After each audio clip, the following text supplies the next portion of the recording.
About 2 years ago, I was 13, almost 14 at the time, and I was still quite immature for my age, and enjoyed role-playing as Mortal Kombat characters, or fighting with my little brother, who is now almost 13. By the way, I live in Whitefish, Montana, near a place called Olney, surrounded by woods pretty much. I also have horses basically everywhere on our property. That's important for later to know. Anyways, me and my little brother decided to go outside to the back of my house where there's a road that is about 400 feet in length, leading up to, I would say, about a maybe 8 round hay bale sort of section, to pretend to fight each other with wooden swords that we had custom detailed and made ourselves. I was cosplaying as Sub-Zero, and my brother was just wearing regular clothes, and we started walking away from our house towards the hay bales because we intended to fight on them. Now, once we had gotten about halfway there, which took like a minute, we were almost at the end of our horse pen that was fenced in next to our house, reaching out halfway to the bales. I remember my brother leaning down to tie one of his shoes that had a messed up lace on the right one, and, getting straight to the point, what we both saw still makes me very nervous and sweat when I think about it. I looked over at him and immediately heard a loud sort of trampling or sprinting sound coming from the hay bale area. I looked up and at them, and I saw what I thought to be something resembling a human but was extremely tall. The hay bales were stacked 2 up and I think 4 across, and whatever this was, it was greyish white and ran behind the bales in what I assume a pretty much straight line, then going past them and disappearing into the woods that went from behind the hay all the way around my house, besides the main gravel road that then brings you to the highway. I immediately freaked out and tried to yell to my brother right beside me, but only managed to basically talk super fast to him with an inside voice. He as well looked up very quickly because he had heard the running too. There was a sort of small pause where my brother sounded confused, and then, right as he did it came back running to the hay bales once again, stopping this time behind the 3rd row, of 2 stacked on one another. This thing, though, was so tall that we could see almost the entirety of the thing's head, and then it ran kind of forward a little bit, and then straight backwards towards the woods, never to be seen after that. Now, this all happened in the span of maybe about 5 or 8 seconds, and saying that whatever this thing was running is really a complete understatement. You see, it had been running at least 40 miles an hour, at least, or fast enough where we could both barely make out what it looked like in detail, just the overall appearance. What I remember though is that it looked to me as kind of like the rake, but way taller and more slender looking and really grey. I remember my brother yelling, "What the heck was that?" And literally, so did I, as we full-on bolted back to the house in probably 15 seconds. I got there first, yanked my brother in the door, and slammed it harder than any other door I've slammed in my life, locking it behind us quickly. Of course, my parents didn't believe us at all, even though I was on the verge of either tears or a heart attack from the adrenaline. They said that it was probably a moose in the end, but I've seen moose at that time and since then, and this, I can assure you, was no moose. Hopefully I'll get a better answer here than from them, but if not, that's okay, I guess, and to be honest, I really just do hope people believe me. It feels like a dream thinking back on it, just as it did the day after the incident. It's kind of weird too that I remembered this again suddenly today while watching a military crawler horror story on YouTube. Probably because my mind is trying to block out as a false memory or a dream, whatever that event was, even though I actually have a second eyewitness in my brother. And quite honestly, if my brother wasn't there with me, I seriously would doubt myself. I would doubt that I would ever believe what I actually saw. But because he saw it too, and we both freaked out at what it was, I have no doubt in my mind that I'm not crazy, and we saw something.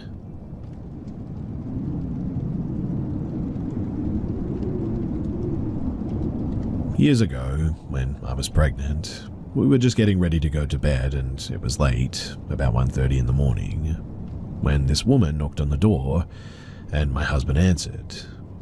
She was clearly high and jittery and looking around everywhere. She asked if she could use my toilet. My husband obviously said no, this was not a public restroom. We both got a really bad vibe from her though. She was quite a big woman and clearly something just wasn't right with her. She started to try to open our security door at that point, rattling the handle, but we've always been very conscious of keeping it locked the minute that we walk in. My husband told her to go away and he shut the door. Then she started banging on the door, screaming that she needed to use the toilet.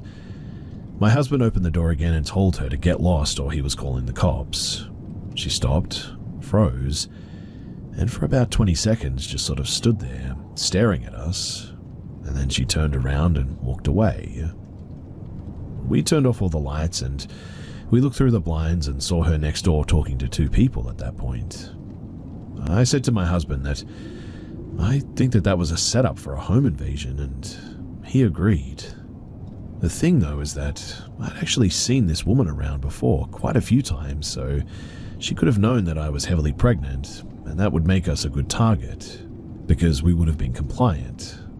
People have a tendency to be more compliant when they're trying to protect their family, and I think that she must have followed me home. Thankfully after that I never saw her again, but even that is kind of weird, right?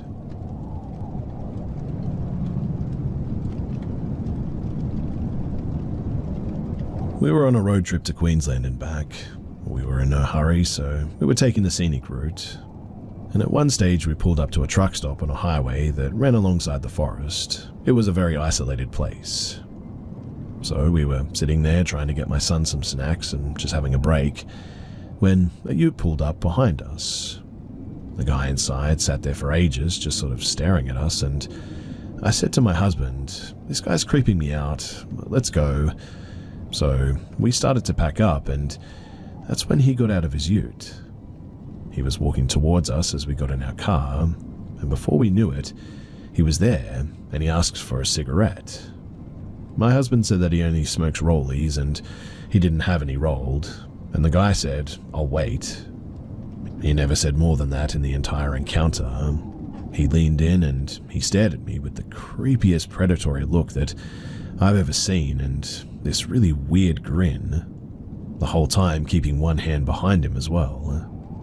Suddenly, he leant right into the car, and at that moment, my 2-year-old said hi, and it was then that this guy just backed away like his butt was on fire. Didn't wait for his cigarette. He just bolted back to his ute and we took off. We always thought that he had bad intentions and just didn't realize that we had a kid in the car, and when he did, that maybe threw him off. We both agree that it was the creepiest encounter of our lives, and we were pretty sure of his intentions. The really creepy thing though is that it wasn't until we were driving away that we realized that we were in the Belanglo State Forest, where serial killer Ivan Milat had buried all of his victims. There was always a theory that he didn't actually do the work alone, and that actually one of his brothers was involved, but who knows. Anyway, that might not be related to this story at all, but it always just crossed my mind.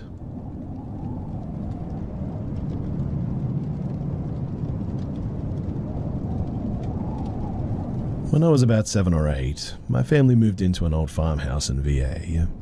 I have a little brother. My brother is 3 years younger than me, so he was around 4 or 5 at the time. This house had an upstairs which had 2 rooms. My brother and I were very excited about this because we always had to share a room. He picked the room to the left of the stairs. It was nice, but in the corner of his room it had a tiny door that led into a sort of small attic. It gave me an eerie feeling, so I couldn't understand why he would pick that room, but he was just determined on that being his room.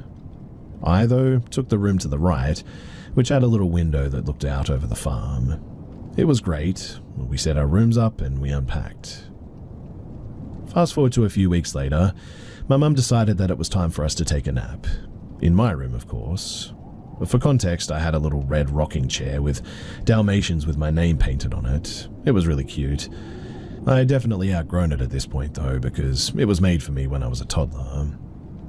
And well, when we went to lay down for our nap, everything was okay.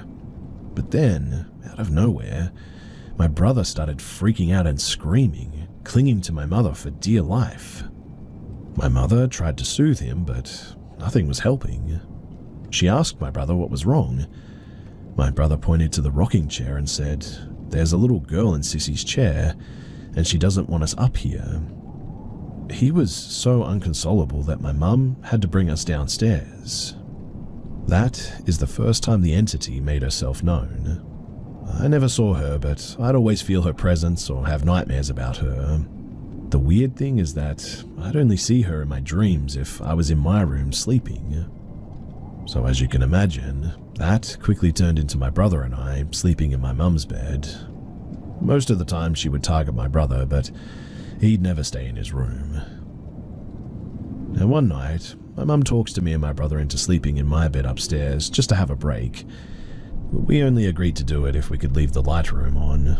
She agreed. Well, we all fall asleep and I wake up in my room. I'm alone. Everything is the same, but like I said, I'm alone and something is telling me to get up and go to the window. I don't know why, but I do. As soon as I get to the window, though, I see a little girl run to the side of the house and start crawling up the side to my window. Remember, I'm on the second floor. I'm sort of startled awake before she can reach me, and I sit up in bed and realize that I'm reliving my dream. I'm panicking, staring at the window, and again something is telling me to go over to it. But instead, I just dart down the stairs to my mum's room and find my brother laying on the floor near the end of my mum's bed. We didn't say much to each other besides agreeing, and we felt safer near mum. I learned years later that my brother had the same dream that night, apparently. Fast forward a couple of years later, we moved to a new home. We had to share rooms again, but we were fine with that. We were scared from all the years of dealing with this entity. We thought that we would finally have some peace, but we were very wrong. Shortly after moving, the same stuff started happening again. This time, I actually saw her. It was dark out and my mum needed something from her car. I tell her that I'll go and get it, and as soon as I retrieved what she needed from the car, I turn around toward the house to go back in, but I look over into the field next to our house and I see her appear and disappear, and every time she reappeared, she was a little bit closer. I never ran so fast in my life. I ran into the house absolutely hysterical. I told my mum and stepdad, and they were obviously concerned. Mum didn't believe that she had followed us to the new house, but now she did. We made the conclusion that she attached herself to my rocking chair, so we moved again, and when we did, we left my rocking chair at that house, and since then we haven't seen her and I haven't dreamed about her. Growing up after this, I always wondered if she was just an evil entity or maybe a demon in disguise. I don't know, but something told me that there was something wrong with her.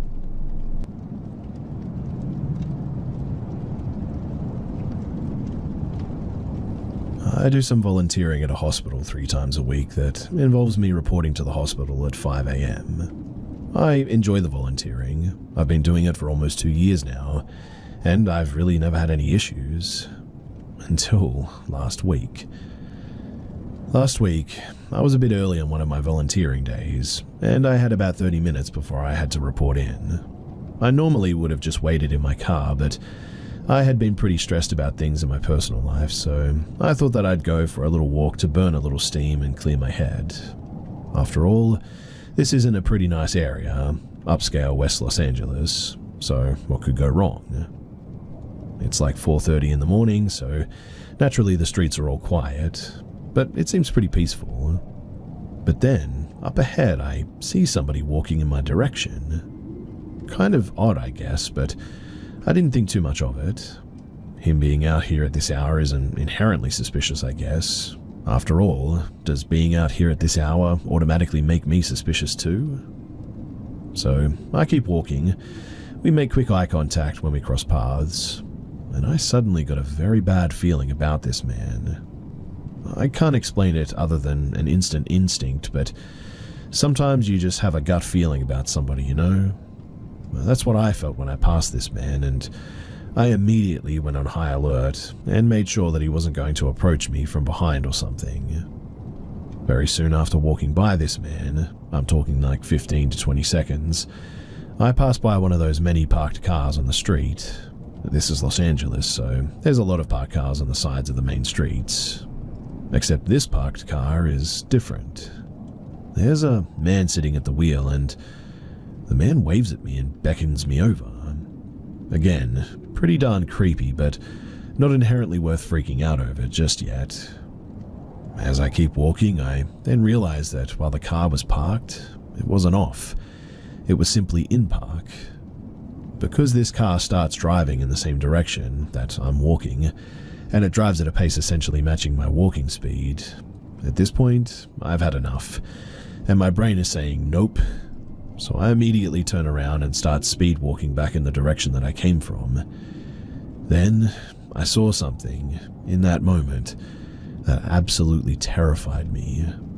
That first man that I encountered walking the other direction, which was probably like 40 seconds ago, was now standing pretty close to me.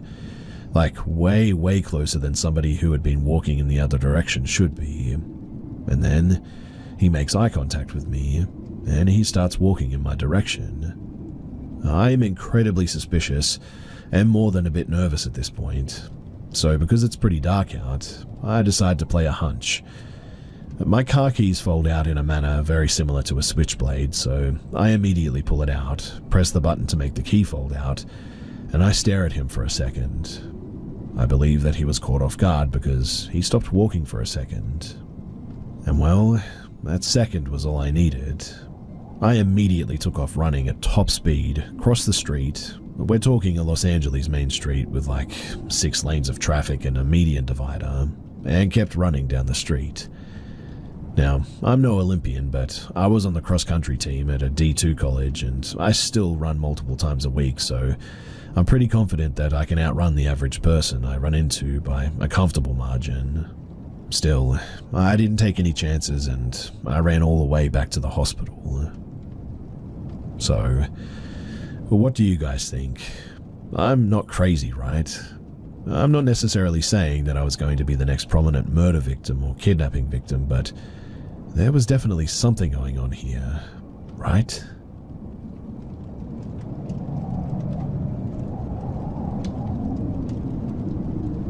So for the last 2 months, there's been some instances where I've woken up at around 3 or 4 in the morning to use the restroom, and have noticed my daughter's door open after we definitely closed it when laying her down.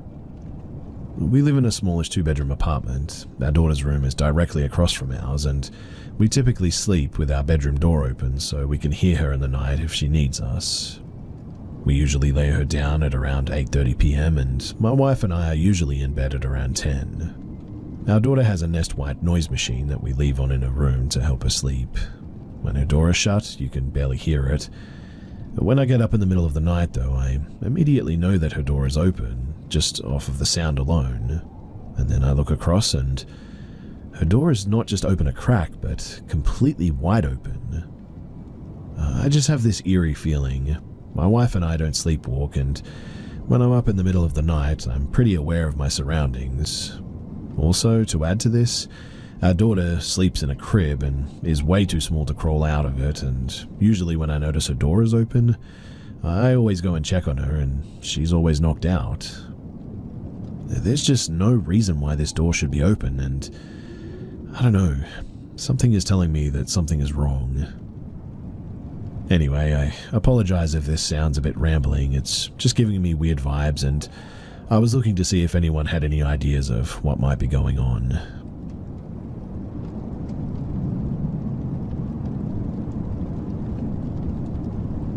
This happened about 2 years ago. Me, my fiancée, and my best friend decided to go to this popular hiking trail near us. The trail leads to a giant rock that hangs off of a cliff. It's a beautiful look over the city that I live in, and it's a far walk through the woods. You're on the same trail going straight for most of the hike. The trail eventually makes a sharp turn, gets thinner, and gets very steep. You really have to hike up this part though, and then you reach an open field. You can see the rock above you, and you have to climb up one more path that leads you to the rock. Now, even though the hike is long, the path is very easy and it's hard to mess up, considering that this is the only path in that area of the woods, that I've found at least. I've done it multiple times at this point, even hiked down well after midnight, after watching fireworks on the 4th of July. But anyway, the three of us decided, since we were walking close to the road that leads you to the trail, that we were going to go and visit. It was about 7 p.m, so it started to get dark pretty quickly. But we didn't even make it off the first part of the trail that I already mentioned. It goes straight for about an hour until you get to the sharp turn. We didn't even make it to that, and we decided that since it was getting dark that we should probably turn around. We all had our flashlights on and everything was normal. We never set foot on the path. The path is pretty much dark engulfed by the trees, but there is this one spot where the trees open up. You can see the entire downtown area of my city, and it feels very high up because this trail is basically in the middle of the hillside surrounding the whole town. If you've ever been to Pennsylvania, then you'll get it. Anyway, we got to the spot where the clearing is, where you can see downtown, but it sort of looked flip-flopped. I don't even really know how to explain it, but it looked like the town was sort of flipped, like how you can flip an image on your phone almost. Like someone took the town and flipped it the other way, if you get it. It was late and dark, and we were tired of walking, so I just don't think that we really took it seriously when we walked past it. I still felt the weird feeling though, and I felt like everything was sort of backwards all of a sudden. That's really the only way that I can describe it, as backwards. And we all said the same thing to each other. It was my fiancé who said something first, which is just weird because usually he'd be the last to say anything in a situation like this. All he said though was that he feels backwards. My best friend freaked out because she gets anxiety like that, and she felt the same way too. I mentioned the clearing looked weird at this point, and they all agreed with me. They thought the same thing, but they thought that they were being silly. At this point though, we should be close to the exit, but honestly it felt like we were sort of going in circles.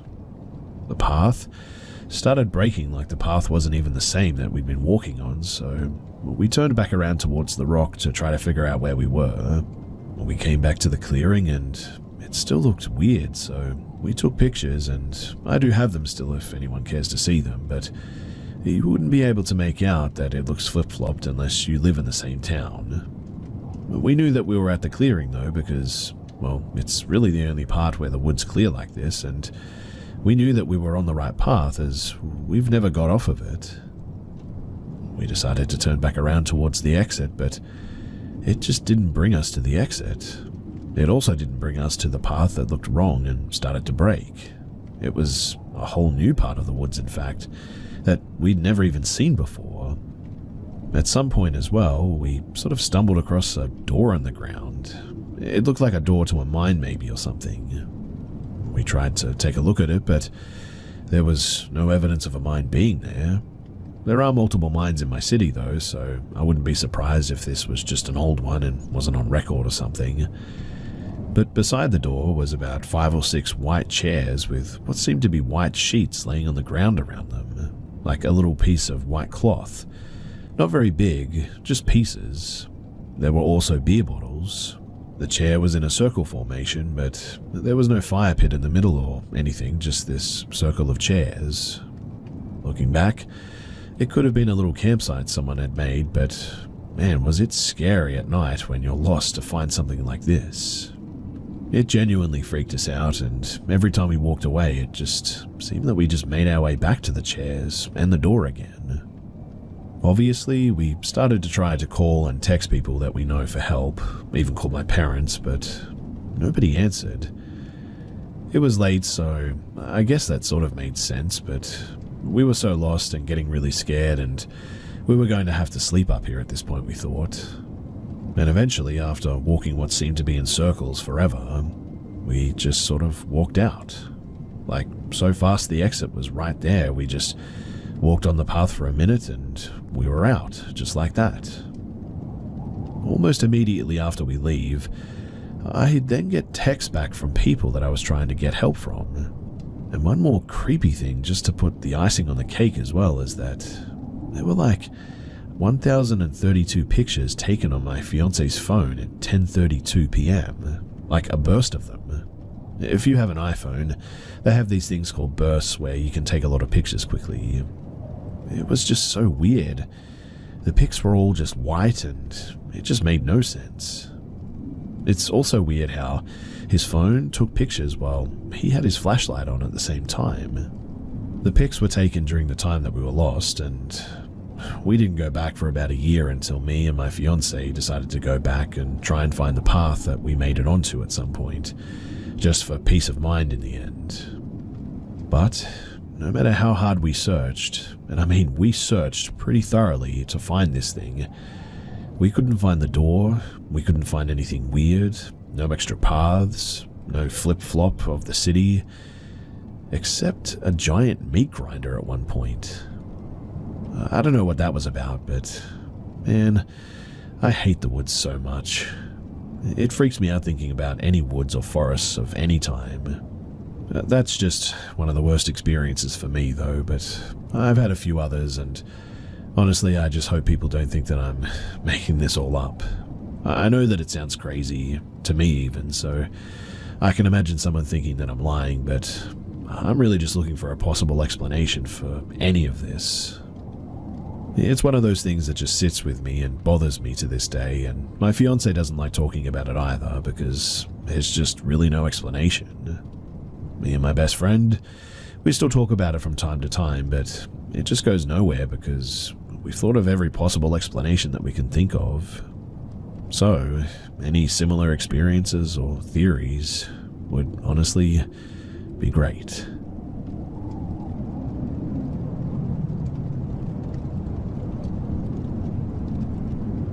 When I was 18 and freshly broken up with my older boyfriend, I basically went crazy with dating guys.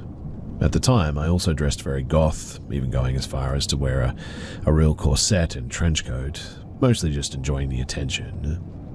One particular afternoon, though, my friend or roommate at the time decided to eat at a local Japanese restaurant, with both of us all dressed up. Our waiter was a mediocre skinny white guy who clearly was a little alternative, but it was hard to tell really with the uniform. We joked about me leaving my phone number on the receipt or something, so I hyped myself up and I did it. Late that night, he had sent me a text at some point. We talked for a few days, never really having a right time to meet up as I worked 40 minutes away from where I lived. He mentioned the boots that he wore meant a lot to him and some other odd things that just seemed like edgy jokes, I guess. One really late night though, coming home, I was texting and driving, as any 18-year-old does, and we decided to meet up. I was stupid enough to invite him over to my apartment, where it was just me and the roommate who had been with me before. Our other two roommates were not at home at this point. At first, it was fine too, because I was already drunk, so I would just let him rant about whatever he wanted. He went on about his life, going to jail, medical bills, his parents, etc. Eventually, though, he asked me if I wanted to see his tattoos, and I was like, sure. He lifted up his shirt, and not only could I see the handgun tucked in his waistband, but also his multiple badly covered up racist tattoos. One was even slightly covered up with a banana. I don't know what it was, but I simply decided the best way to deal with this situation was just to appease him, so I went along with it casually. I don't remember exactly every detail because it was over 2 years ago and I was drunk, but he ended up pulling his gun out and putting it to my head, asking me if I was scared.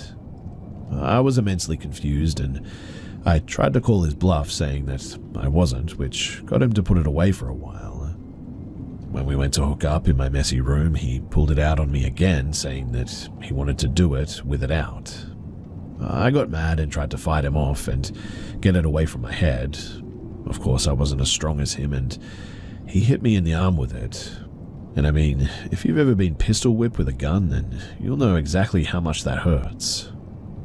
When I finally got him off of me and he realized that I was angry, not scared, he started acting like a crackhead, saying that I was crazy for not caring about him pulling a gun on me. he ran off, jumping the fence of the apartment complex, and not even taking his car that he had come in. In the morning, his car was gone, and I had a large bruise from where he had hit me. And while to me it was a funny story for quite some time, I now realize just how bad it could have all ended.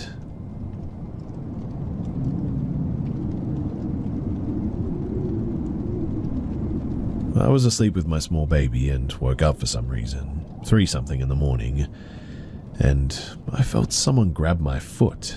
A coldish, larger hand grabbed the tips of my toes or the top of my foot. Well, I at first thought that I was dreaming and my feet were out of the covers, so I decided to just go back to sleep. I put that one foot under the cover, left the other foot out, because I like sleeping with my feet out, and I was almost back asleep when I felt a thumb with pressure slide up my foot, and then a hand grab with intense pressure the top of my foot. At that, I immediately shot up. My body was having intense reactions at this point, goosebumps, rapid heartbeat, etc.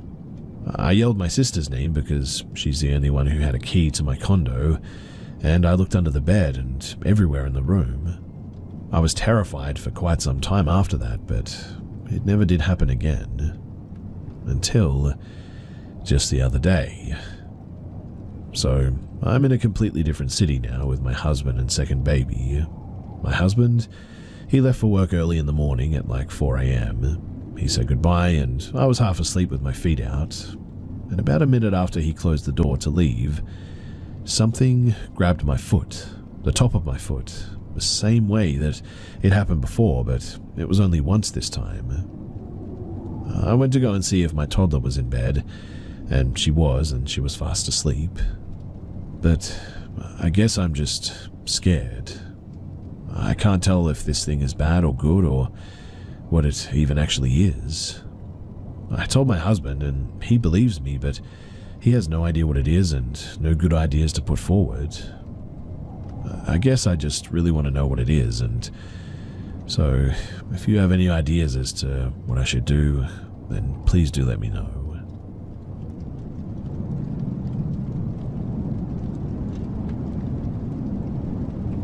I live in rural southwest VA in Appalachia, and I heard odd whistling in the woods a few days ago at night. It all started when I was playing airsoft alone in the woods at about 7 p.m. in almost pitch black. Yes, I live a pretty lonely existence, and was walking around the woods behind my house. I got to a clearing on top of a hill and sat down to take a rest. But just when I sat down, I heard this odd whistling. It was perfect whistling, and whistled a tune that I'd never heard before. It was clear and it sounded close, at least within 150 feet or maybe even less, and came directly from behind me. It would have had to have been in the woods and near the property line with one of our neighbors. It instantly gave me chills down my back though, and I got the feeling of being watched. I, not being an idiot and having a brain, wasted no time in sprinting full speed down towards my house, hopping over rocks and limbs and all that.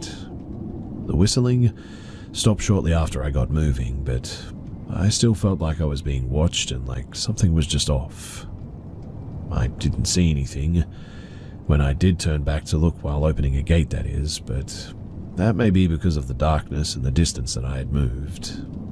To be clear as well, there was no way that it was a bird, as the leaves on the trees haven't regrown yet, and plus it didn't sound like one. It still stays cold at night as well, and sometimes during the day even, but I don't know that much about birds, I guess. What I will say though is that there were also no birds to be seen, and everything else was really quiet. I also sort of doubt though that it was a person, as I heard no talking, no leaves crunching, no other noises in fact. I should also mention the whistling started sort of out of nowhere, and it didn't get gradually louder or anything, as if someone or something was moving closer while whistling. I've been in those woods a decent amount of my life, and I've never heard anything like it before, not even once. I'll admit that I was a bit tired, but I've been more tired before while being up in those woods at a similar time, and I'm definitely not one to hallucinate or anything. The whole situation still gives me chills when I think about it. I've had the feeling of being watched before in those woods, but those feelings have never been so intense and extreme as that one night. I was sort of hoping if anyone might have known what this was, that they might be able to give me some feedback. Was it an animal? Maybe, but me and my family have dogs around the house, and most wild animals stay away, and I haven't really seen anything outside of a bear or two and deer in those woods. I should also mention the dogs occasionally bark randomly into the woods, but they weren't really barking at that moment when the whistling happened. And quite honestly, I was just sort of hoping that someone could identify what this was. I'm not saying that it was paranormal or anything, but I'm also not saying that it was just a wild animal. It was too weird to be just that, I think.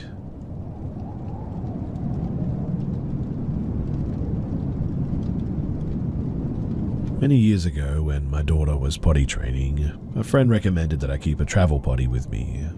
It saved me from rushing to find a restroom and avoiding stopping in anywhere questionable with a toddler. We would drive about 40 minutes to pick up my husband on his lunch break, and that afternoon we were headed back to drop him off at work, and we're only about a block from the restaurant when my daughter said that she had to go. The area that we had just headed into, it was a large business park area with lots of very large buildings to the left and the right. I saw one and the parking lot looked empty. I pulled over to the side of the building and I parked at the curb. I had 2 car seats taking up my back seat and my husband in the passenger seat, so I took my daughter out of the car and sat her up in the trunk to use the potty. I just got her settled and she was looking uncomfortable and covering her face and looking down. I looked behind me and I see a woman walking up to me. It was summer at the time and very warm, but she was wearing a jeans skirt and tank top and had a crossbody purse. She looked at my daughter and said, "Don't be embarrassed, we all go through it," and just laughed. She said that she needed a ride to the freeway and asked if I could take her. I told her that I was sorry, but I couldn't, and she started to seem bothered by that and asked why I couldn't take her. I said my back seat is full, so I don't have room for her, and she snapped back, "So you're telling me you put your daughter in the front seat?" I told her no, that my husband was in the front seat. And as soon as she heard that I wasn't alone and had my husband with me, she started to slowly back away and she was walking down the street that she came from. As she was walking away, she said, "Oh, I'm sorry, I used to be from here, but not anymore," and quickly walked off. If she would have made a left on the cross street she was walking towards when going towards my car, there were restaurants and gas stations a block up, plenty of people to ask for a ride. So the fact that she went the other way has always troubled me. I still am very grateful my husband was with me that day. I don't know what her true intentions were, but getting to a populated area really didn't seem to be one of them.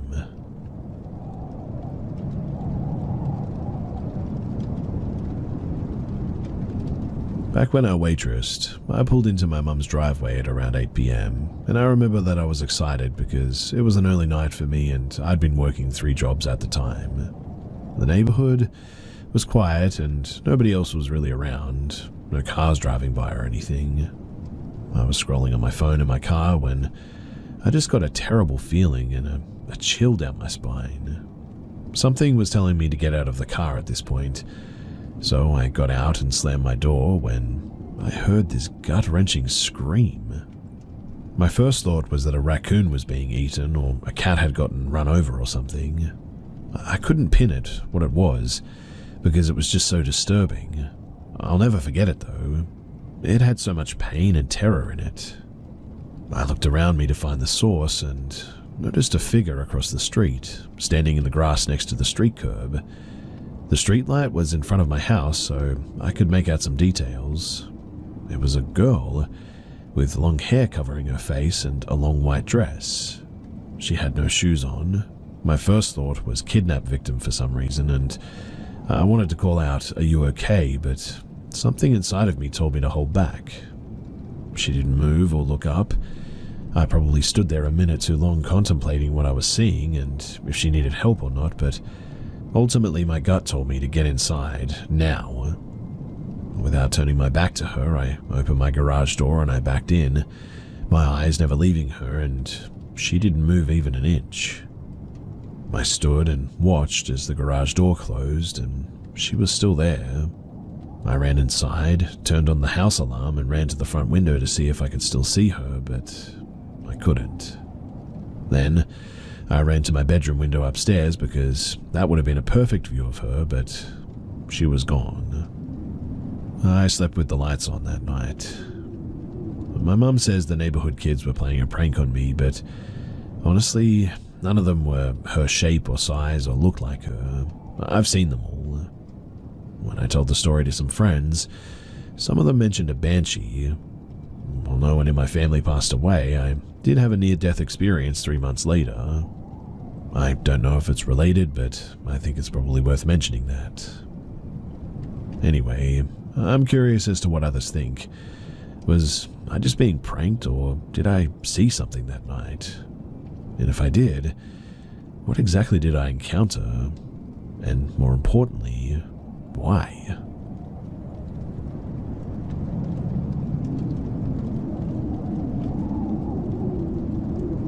So my boyfriend, now husband, moved into this house with 3 of his buds when we were 19.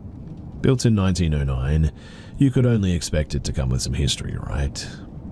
Well, his room was on the main floor, and I'd spent evenings over just visiting. I came over after work one day, and he was all worked up going, "I swear this house is haunted. I'm losing it." He explained that as he did laundry, the dryer kept turning off, and he would walk to the basement to find the door open. On his 3rd trip to the basement, he just snapped. He yelled and swore and told the ghost to get lost. He slammed the dryer door and then walked back up to his room. The laundry completed and the door didn't open again. After explaining this to me, I realized that it was already 11:30 p.m. and I had to drive home still. He was a bit on edge, but I just told him that he needs to apologize and understand that this was probably their home at one point in time. They're just messing with him for a reaction. I kissed him goodnight and walked into the kitchen towards the front door to leave. I stopped in the doorway, felt the need to look over my right shoulder, and see the elements on the stove beat red. They were all turned on at full heat and had been on for a while, clearly. The kitchen was really hot. The stovetop itself was dang hot. I casually walked over, turned off all the elements and said, "Please stop, he's harmless." Boyfriend begged me to stay, and I was like, "You gotta fight your own battles. You need to apologize and just go to sleep, you silly goose." The old man never left. It was his house at one point. He made certain everyone knew that he was still the boss. I sometimes enjoyed his tricks. I ended up moving in with the boys 3 months after the stove incident.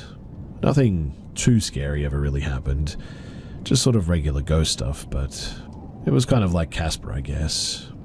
Some people might find that odd, but I guess when you've had your fair share of paranormal encounters, things like this just don't seem to faze you anymore.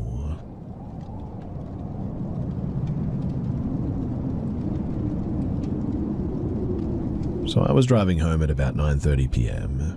My route contains a variety of areas, including some single-lane, quiet roads. Driving along one of these single-lane roads, I end up having to slow down because of a man standing in the middle of the road, facing away from my car. Now, I have my full beams on at this point, so there's no way that he doesn't know that I'm driving behind him. He apparently just decides to wait until I've come to almost a complete stop before turning around. Just turning around, that is. No sign that he's going to move out of the road or anything. I'm of course worried about this guy, thinking that, I don't know, maybe he needs help or something.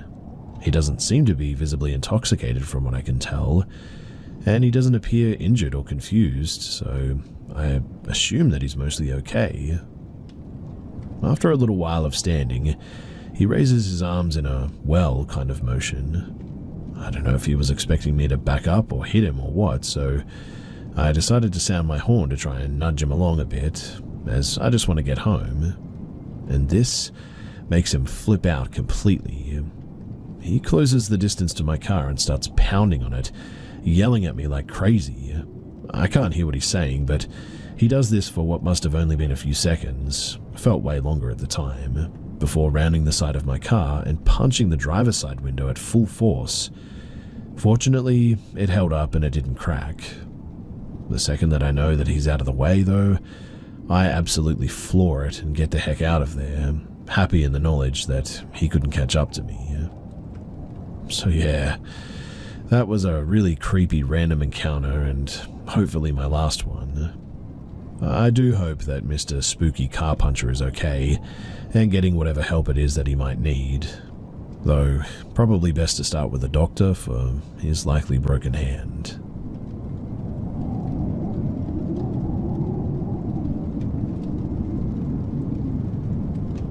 This happened back in 2018. I was 24 and my sister was 25. We are both native New Yorkers and there are plenty of stories that I have. I think we all know that New York is a bit strange, but anyway, we were on a crowded train going to meet up with a friend. There were no seats, so we were holding onto this pole. It's already a bit of a tight squeeze, but this man and this girl, not related, get on and hold the pole that my sister and I are both holding. We're both talking, and I notice the man directly in front of us keeps on looking at us, like really looking. I'm already feeling uncomfortable as it is, and it's hard not to pay attention. I just try to ignore it by talking to my sister in the end. By the way, we are nowhere near our destination. A couple of train stops later, though, he eventually says to us, "Are you guys sisters?" We both sort of look at one another, feeling awkward, and I'm like, yeah. At this point, I'm praying that the train would hurry up to the next stop so that we could get off. I know that my sister is thinking the same thing. The other girl is looking at us and she looks uncomfortable too. He smiles and seems to get excited, if you know what I mean. He then says to us, "Oh, you guys are sisters, huh?" in an incredibly perverted tone. He then licks his lips and keeps looking from my sister to me back and forth. At this point, the girl gives us an awkward smile and she looks just as terrified as we do. I can tell that this man is getting really excited by the fact that we said that we were sisters and comments about how beautiful we are. My sister looks at me and we see a stop coming up. We both know that it's not our stop, but at this point, we were just leaving the train. He keeps trying to talk to us and we keep ignoring him, and as soon as the doors open, we leave. Again, I've been in many weird and uncomfortable situations, but the fact that he was literally so close to us with his perverted smile, his excited eyes, and, well, excited you know what. Yeah, I'm glad that we were able to get away from him safely, and thankfully, he didn't follow us.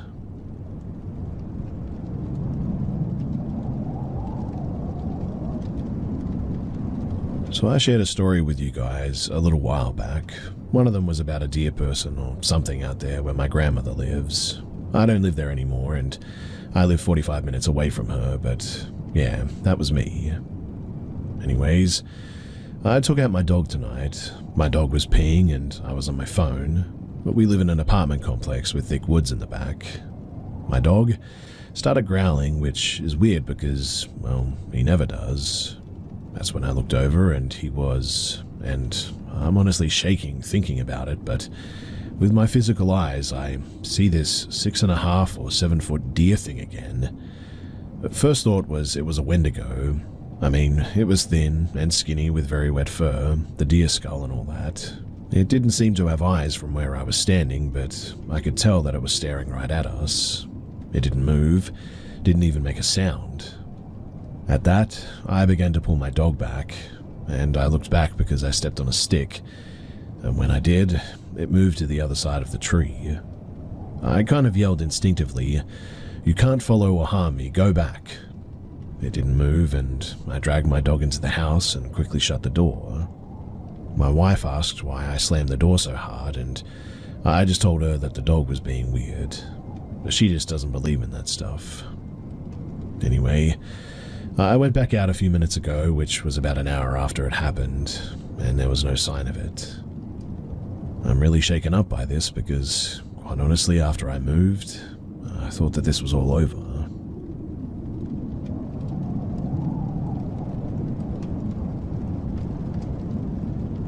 So this happened when I was 15 and my little sister was 12. A little bit of backstory here too. We lived in this small town for several years and it was a pretty safe place. A few years into living there, we had a cop with his wife and kids move in 2 houses down from us. Our house was built sometime in the 1920s, and a few nights before this incident, our other siblings locked us out of the back door. Us being idiots, we kicked the back door in. The door didn't budge, but the frame came out of the wall and the door was just sort of hanging there. One of our blinds was broken. We didn't have the money to fix it. Seeing as my parents had 8 kids and money was tight growing up, there was just no way. Anyways, the blinds were broken behind our TV. On the other side of the window was a garage and our driveway. Next to the driveway on our neighbor's property, which was abandoned and had tall shrubs. But what we didn't know, though, was that there were 2 people hiding in the shrubs watching us. I'm going to try and leave some details out just to make a really long story short, but my little sister's name, her name is Candace, and my name is Aria. It was the summer of 2009. My oldest brother and his girlfriend were a mile from our house fishing, about 10 at night. All of our siblings and parents were asleep. Besides my oldest brother out with his girlfriend fishing, I was sitting in front of the TV watching it. Candace was sitting on the bed watching TV with me too.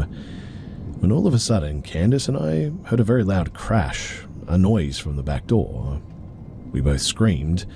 We got up, ran to the phone and called our brother's cell phone. He said that he was on his way because his girlfriend apparently twisted her ankle anyway. He gets home eventually, and by this point we woke everyone up in the house and had all the lights on. My brother tells us to stay in the house. My brother is 6'4" and 300 pounds. Unknown to my family though, I slipped outside to check with my brother. I know it was stupid of me to do this, but I was a curious kid. I saw my brother being really quiet. He ran back to our fenced-in backyard. He gets within arm's reach of this guy and he steps on a stick. The guy turns and looks back at my brother and takes off running and hops the fence, and he got away sadly. I didn't see this because I went into the house after a while, but this is what my brother said. My brother comes in. He tells everyone that he saw a guy all in black and he was about 6 foot. This is all that he saw apparently, and the rest of the night was pretty calm, but my brother was definitely on high alert. Now, the next night, my brother was out with his girlfriend, wherever they were at that time. It was again about 10 at night. Candace and I are watching TV again in the same spot as last time, and again we hear a loud crash coming from the back door. But we screamed again and called our brother's cell phone. He came home again, the whole house was awake again, and all the lights were on as well. My brother goes out and checks it out. This time he didn't see anyone out there. Oh, and I forgot to mention too that both of these times we looked at the back door. Both times the back door looked like it was kicked in really hard. This time, around the frame was out of the wall more, and the door was leaning further into the house as well. We didn't make a police report because we had a cop that lived like 2 houses down from us, and while he was at work, us kids would help take care of his pregnant wife, bring her over food, play with her kids. We didn't really see him much. And when we did, he was so sweet and nice, but anyway, we told the police officer what had happened, and he told us that he thinks that there are 2 guys, that they've been stalking our house and watching us. The cop comes over and checks and looks. He said, I believe that there are 2 guys. One keeps lookout while the other one does the possible break-in apparently. He said that they've probably been looking through our broken blinds. He also said at night they could look in and you couldn't see anything if you look out. And after those 2 nights, thankfully there was no attempt to break in anymore. But fast forward to the fall of that year, and our cop neighbor, he comes over one day and told us something. He said, I'm not supposed to tell you this, but we caught a peeping Tom. He's in jail now, about 20 or so miles away, and he said that after the peeping Tom got caught, everything around this neighborhood apparently stopped. That the town was safe again because it seemed to be this guy. Candace and I were obviously freaked out and scared, and to this day her and I have to have all of our doors and windows locked. In fact, we check multiple times a day. If any of our curtains are open, we sort of get a bit scared, so we close the curtains every time.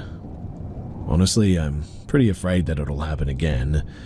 Thankfully, we no longer live in that town, but that thought is still very much ever present. To this day, we don't know what their intentions were. We don't know if it was one or two guys, but I think that if he had gotten in, that honestly, we wouldn't be here today, and that is a very scary thought.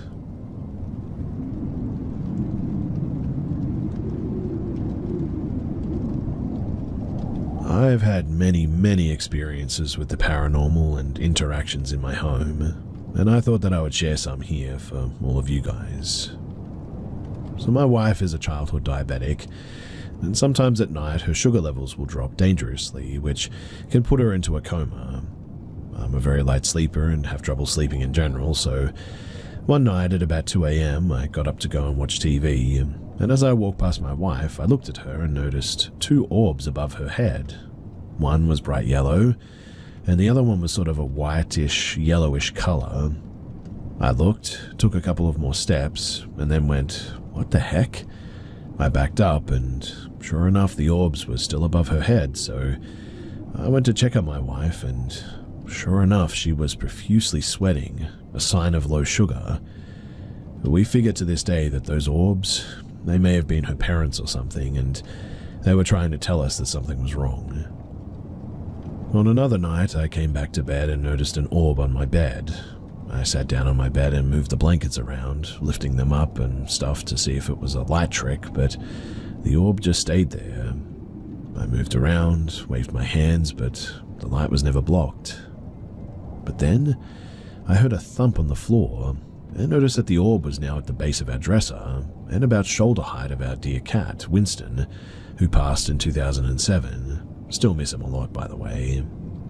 We have often felt him jump on the bed or jump off like that too, but this seemed to be something else. Again, I was up watching hockey at about 4 a.m. when I noticed a black triangle zip across the screen against the white ice. Hey, there's a bird in the stadium, I thought, so I rewound the game. It was PVR, but there was no bird. Now, this isn't all that odd, I admit, but the next night I just climbed into bed when I felt two tugs on my blanket right by my shoulder. I ignored them and I went back to sleep, but the next night as I was laying in bed, I swear that I felt a heavy weight sit on the edge of the bed beside me, and that absolutely terrified me. After that, whatever it was didn't return, but my wife has a friend who can interact with spirits, and she apparently said that it was someone named Kevin. Now, this next one I absolutely hate. So I have a fan that has a safety feature, and if you touch the fan shroud, it will stop the fan so kids can't be hurt. But suddenly, every night for months, at 3 a.m.-ish, the fan would stop, and when it stops, it makes a sort of loud electrical sound, a buzzing sound. The fan never stops at any other time except then, and I always felt that there was someone standing in that corner watching me each night, and this freaked me out, so I moved the fan to an empty room, and guess what? It didn't stop. If it did stop at random times, it was on from like 10 p.m. to 9 a.m., I would definitely say electrical problem, but every night at around 3 a.m., pretty much bang on, it would always stop, which was a bit strange. Now, the reason for sharing all of the above is that this next one happened just 2 nights ago. I was awake laying in bed and I could hear someone walking back and forth at the foot of the bed, and it was keeping me awake. Then, I heard a tapping sound from our baseboard heater, then walking, then tapping, and well, this was too much, so I growled, "Will you get lost? You're keeping me awake." And right after I said this, there was a loud thump on the floor like I startled it, and the air in the room became really much lighter, I guess you could say. I have more experiences, but these are probably the best ones. I guess I'm a bit tuned into spirits or whatever, but for the third one, I think I brought it on myself. Knowing that I'm a bit sensitive to all this stuff I've been saying in my mind. If any spirit needs help and you are a good spirit, I'll try to help you. And I guess Kevin needed help, and perhaps that's why he approached. But whatever the case, it was still very terrifying, and quite honestly, I didn't really expect it, I guess. But here's hoping that after this last one, things will start to calm down.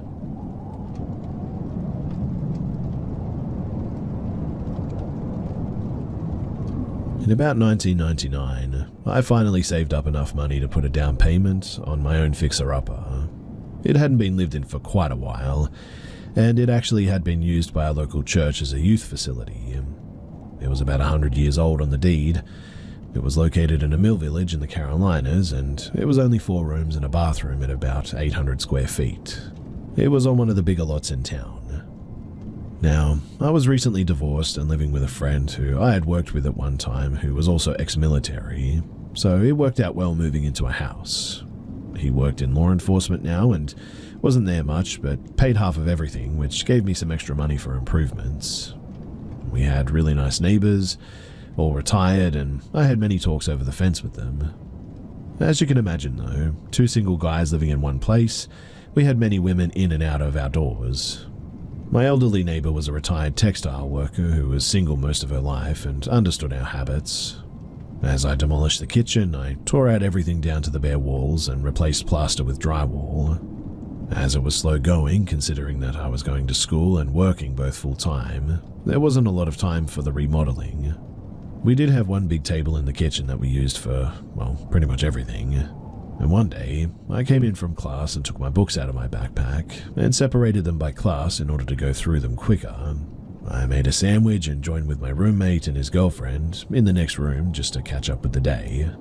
I just sat down when I heard all of my school books hit the floor in the kitchen. My roommate was the first to jump up with a weapon in hand because he thought someone was trying to break in. As we looked in the kitchen, not one item was on the table though. I picked everything up and put it in my backpack. I've always believed that spirits were possible, but after seeing this, I definitely had more to believe in, I guess. Puzzled that no door was open and that this happened, we just sort of joked about it and said ghost. The next day, I asked my neighbor next door if anyone had ever died in my house. She dropped her head for a minute and she said yes, 2 people in fact, a husband and wife who lived there for many years. That's not one of the first things you ask when you find a good deal on a house, I guess, and it was a lesson learned, but she said that the husband died first of natural causes, but the wife apparently had schizophrenia and lived many years after him. I also asked my neighbor if she had seen anything odd, and she said yes. She said that she had seen lights going on and off occasionally. I then said I sort of meant like, have you ever looked over at my house? And she chuckled and said no. Different things happened after that too, like we would come in and TVs would be on when we know that we turn them off. Lights the same way. I said something to my neighbor again and she said let me come over and talk to her. Well, we had been friends before her health got bad. So my neighbor walked in and started talking to her as if she was standing right there and told her that we were good guys and we were going to take care of the house and we had to learn to live together. And amazingly enough, after that, there was really nothing else for quite a while. Now, I had finished the kitchen and started on the bathroom remodel at this point. At about the same time my roommate was making plans to move out and a girl I was dating was moving in, we were planning to get married soon. She had a son and I had to prepare a room for him with a big closet for his stuff.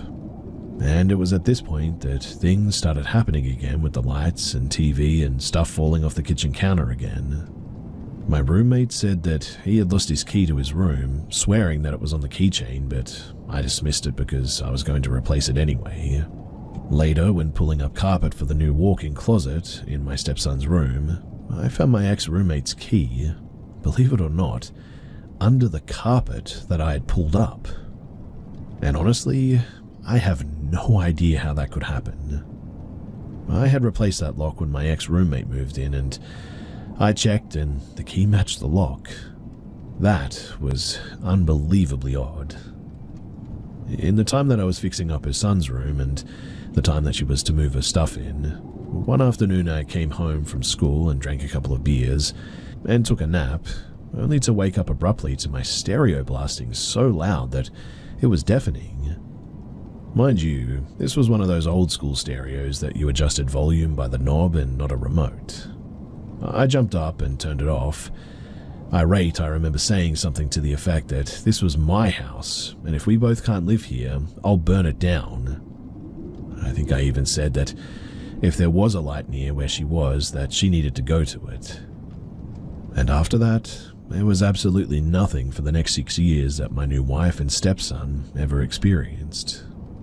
Thinking back, maybe negative energy had been building up in the home for some time, because some decisions were made for her son to go into a private school near where his father lived for a better education, and even though I didn't agree, she did it for his future and I understood, but our relationship paid for it in the end with divorce after 8 years.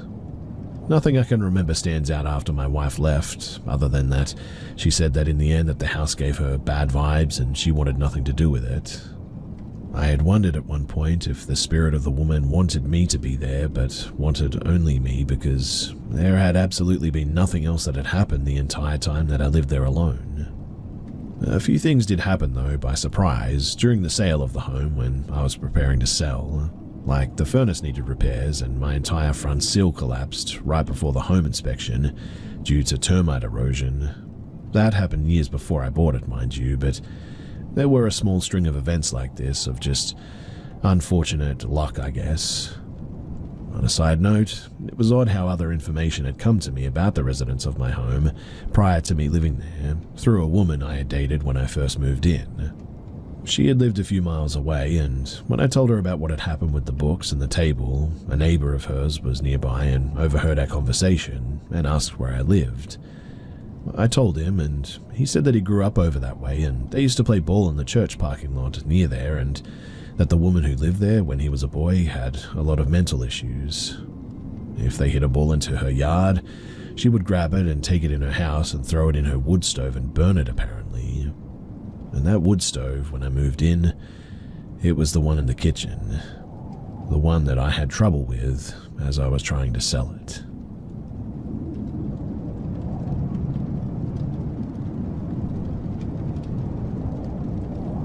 So my name is Mark.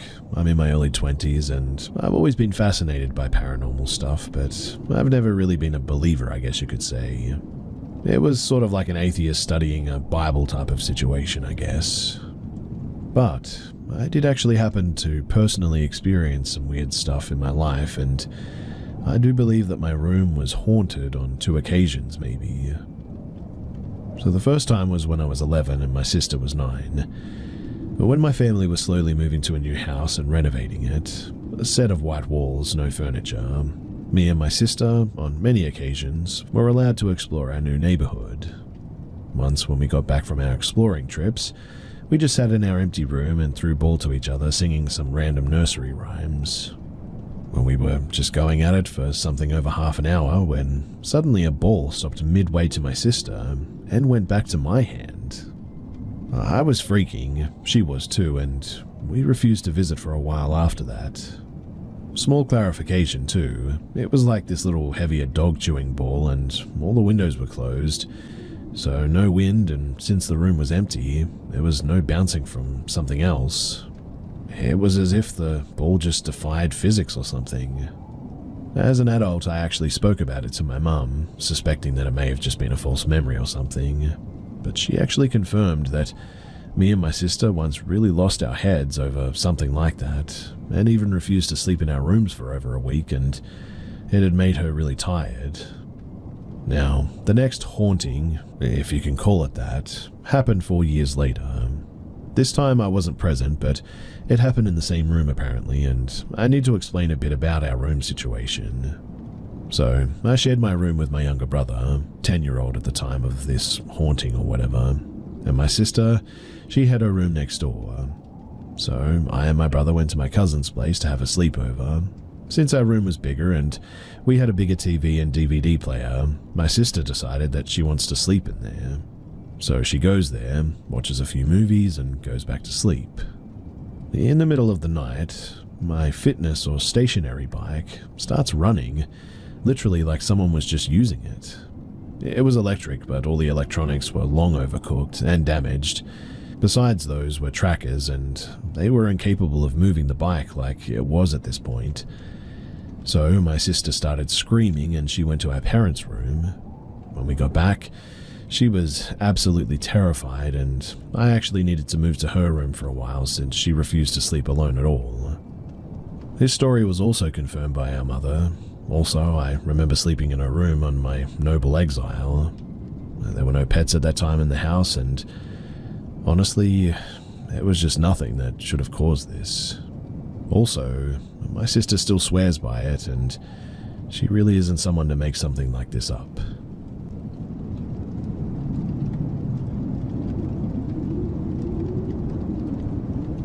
This story is something that I think about from time to time, and it really creeps me out.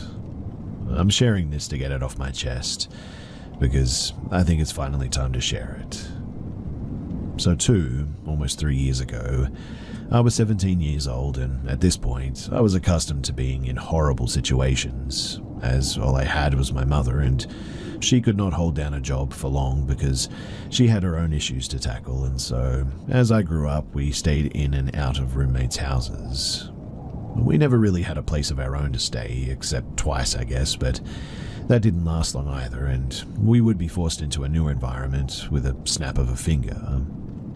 So when I was 17, we were led into a situation where we were going to be homeless again, and I was used to it at this point, as I had slept in the street more than I'd like to say, but the day comes when we have to leave our roommate's house, and my mum is able to stay at her boyfriend's trailer. I had nowhere to go, as I had no friends at this point, as I halted my friendships because they were bad for my health and mental state, and overall were pretty toxic.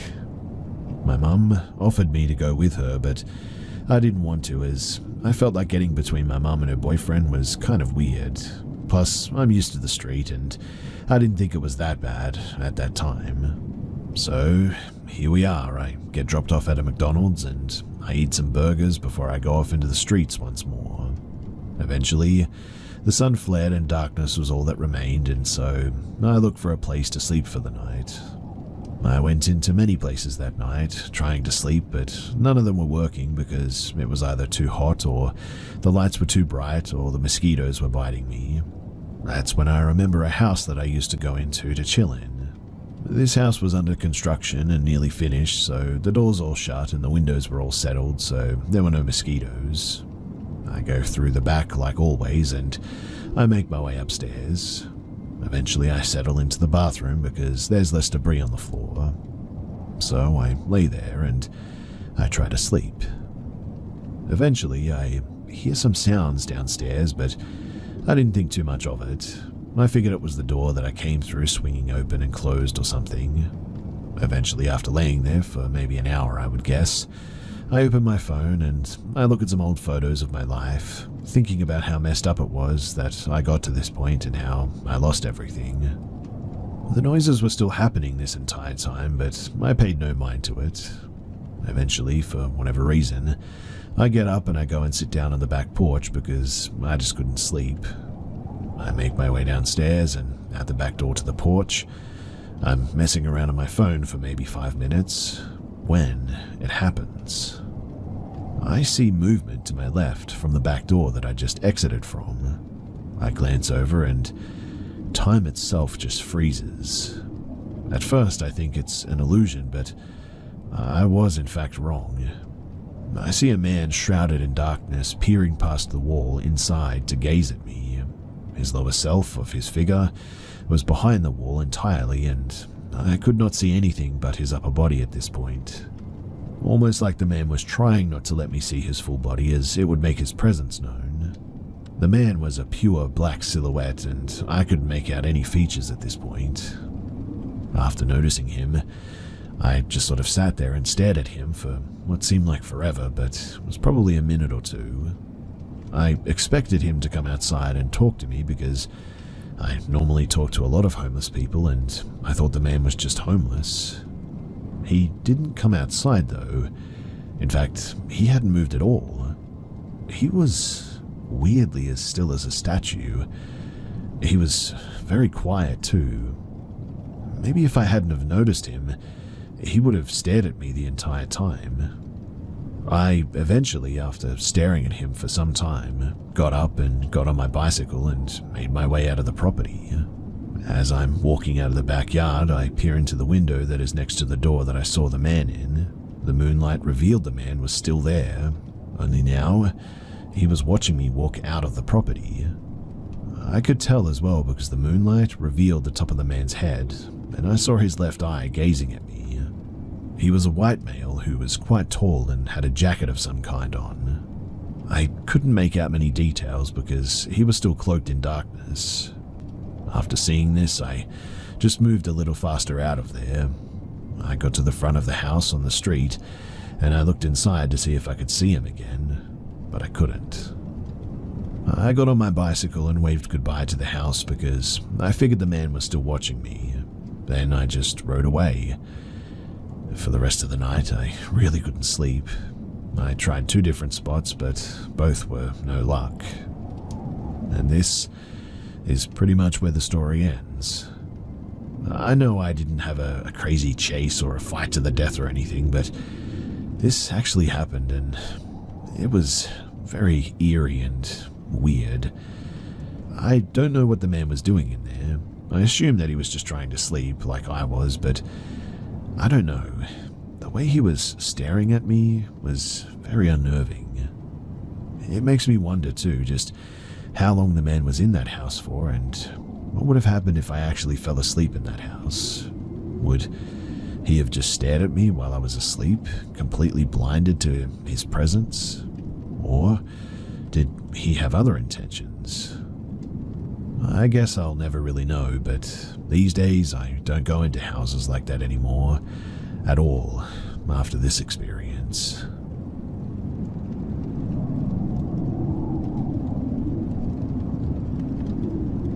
If anyone could provide some advice or information, it would be appreciated. Everyone that I've talked to about my experience doesn't really believe in the paranormal, so they've all just sort of brushed it off. I, a 25-year-old female, live alone in the suburbs of Atlanta. Last night at around 9:30 p.m. I took my dog outside in my backyard. For context, I have a large chain-linked fenced-in backyard that has taller grass or shrubbery close to the fence line. My backyard is both surrounded by other houses as well as a wooded area. At the time of this experience, the surrounding houses did not have their lights on, nor did it seem like any of my neighbors were actually outside. Anyway, at around 9:50 p.m., I think, I was standing close to the tall grass when I heard a quiet, "Hey," come from the fence line.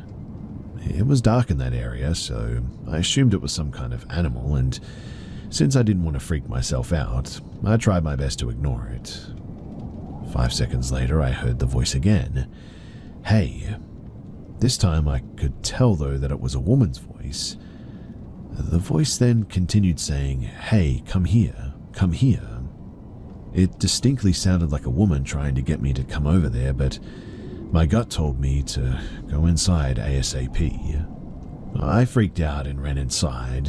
My dog, sadly unaware of what was going on, refused to follow me inside. Visibly shaking, I frantically called my boyfriend, who rushed over to investigate the backyard. He, of course, found nothing and assured me that it was probably an animal.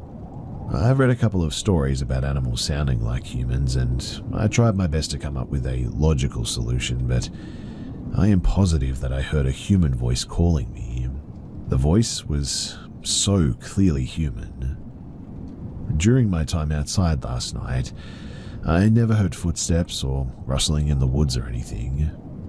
To me, it feels like whatever was calling me must have been right outside of my fence line and was calling me over so that I would be close enough to get to. I'm not sure if I experienced a person or some kind of creature, but whatever it was, it felt so evil, and I knew that I was in danger by being outside.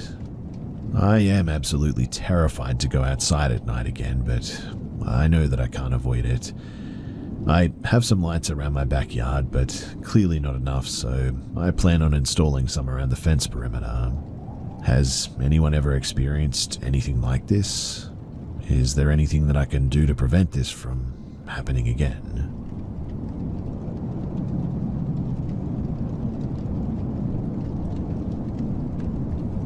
I was living and studying in the capital of my country, I had a small rented basement of a 1917 built house next to a nightclub. I was preparing to go to sleep quite early since I had class at 8 a.m. the next day. Right before I fell asleep, I remembered that I forgot to lock the door, but since the city I lived in was generally quite safe, and the only way to get to the entrance of my place was past the front gate, all around to the other side of the house and down some stairs, I didn't think much of it and proceeded to fall asleep. Skip forward to the middle of the night. I wake up and feel someone or something slowly pulling my blanket off of me. In a confused state, I extend my hand and feel a hairy male arm under my fingers. My first thought was, oh, this is probably my drunk flatmate, but then I remembered that he was at his girlfriend's place on the other side of town. In pitch black, I jump up from my bed, rush to the light switch, and I turn it on, and I find a stranger, around my age, student, standing in his underwear by my bed, with his underwear clearly wet. My initial reaction was to stay calm, since I had no idea if this dude was violent or what was even going on in the first place. I calmly asked him, "Man, what are you doing in here?" He was clearly very confused as well, and took a seat on a recliner that I had in my tiny room. And there we were, both in our underwear, him covered in himself after he wet himself, and I on the border of wetting myself, and what does he do? He extends his hand and introduces himself to me. At that point I go, "Okay dude, get out of my house," and start escorting him to the hallway, where I find all of his clothes and shoes on the floor. As I'm escorting him out, he goes into the bathroom and locks himself inside. I hear him turn on the shower and proceed to knock on the door saying, "Hey man, if you don't leave right now, I'm calling the cops." To which he replies, "I'm not afraid of the police." Well, that's just perfect, isn't it? A few minutes pass and he steps out of the bathroom butt naked, with my flatmate's towel around his waist, looks at me looking kind of content and says, "Hey, did you see they've got a shower here?" At that point, I am fuming. "This is my house," I say. "You're a total stranger and you just broke into my place." Suddenly, an expression of complete fear appears on his face. "Oh, what have I done?" he says. He says this as he's very awkwardly trying to get dressed in the hallway. Then I finally managed to get him out of the house. I even called one of his friends from my phone to come and pick him up at the club. Turns out he's from a completely other town and came to party to the capital, got kicked out of the club for starting a fight, and somehow managed to get to my place. To this day, I have no idea what he was on or how the heck he even managed to find my apartment, as it was pretty hidden from the street. Which I guess is the weird thing about this story. Anyway, going through something like this is terrifying. I know it's probably a little bit amusing for others to hear this story, but let's just say that I never forgot to lock the door from that day on.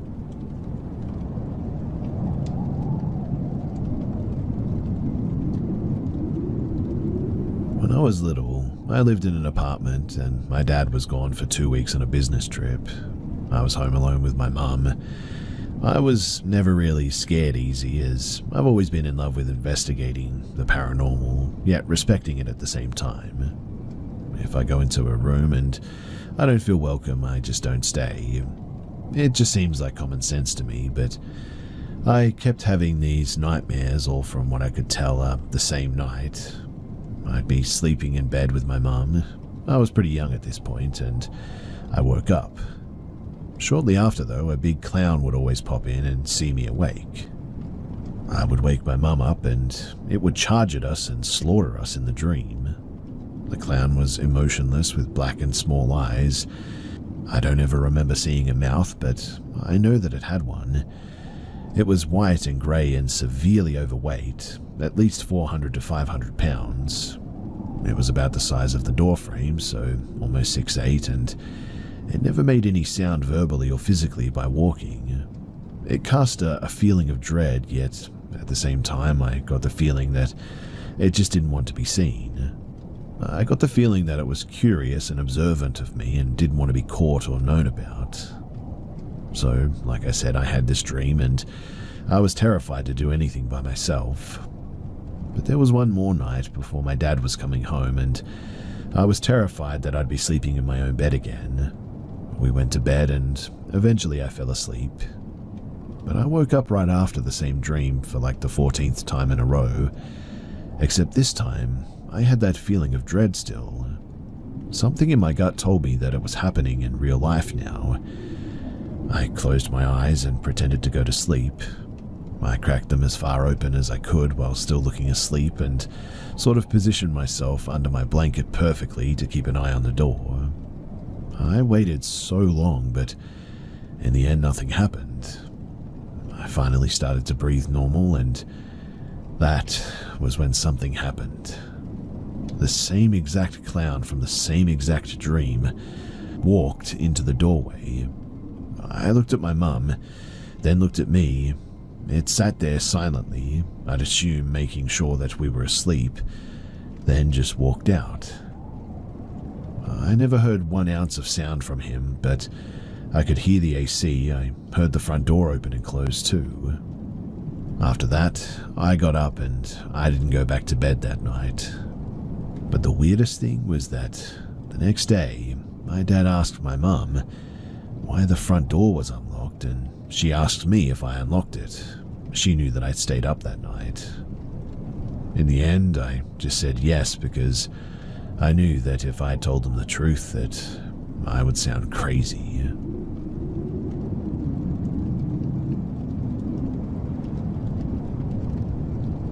So this has been happening for around 3 days now.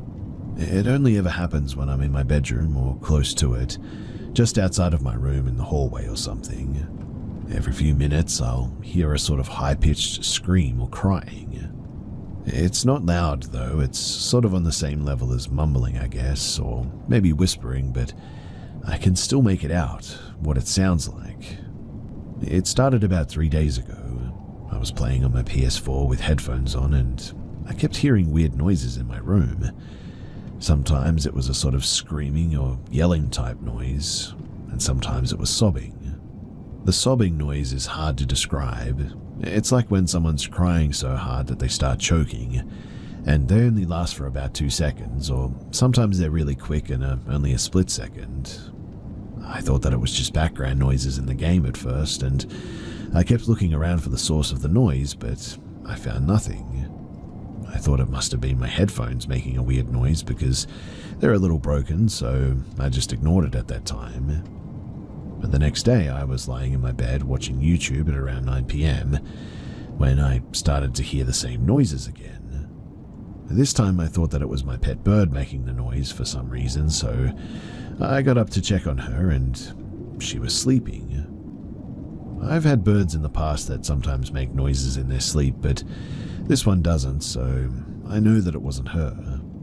So I went back to bed and carried on watching YouTube. A few minutes later, the noises started again. I tried to just ignore it and hope that it would go away, but it didn't. The noises went from happening every few minutes to about every 10 seconds. I actually started to get really scared at this point, and I sat up. But as soon as I did, the noises suddenly stopped. That cycle repeated for the rest of the night too until I went to sleep at around 11. I'd watch YouTube, hear noises, keep still, start moving, the noises suddenly stop, and repeat all over again. The same thing has been happening to me today as well, except the noises are not as frequent. I have no idea what's causing this, and honestly it's getting more annoying than frightening at this point. Although it really does sound like someone screaming and crying. I really don't know what to do, and if you've got any ideas as to how to figure this one out, then please do let me know. I feel like I've looked everywhere and I just cannot understand where this noise is coming from.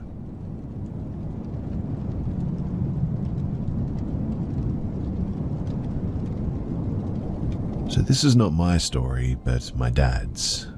He grew up with a single mum and 4 other siblings in southeast Texas, on the border of Louisiana, in the bad part of town.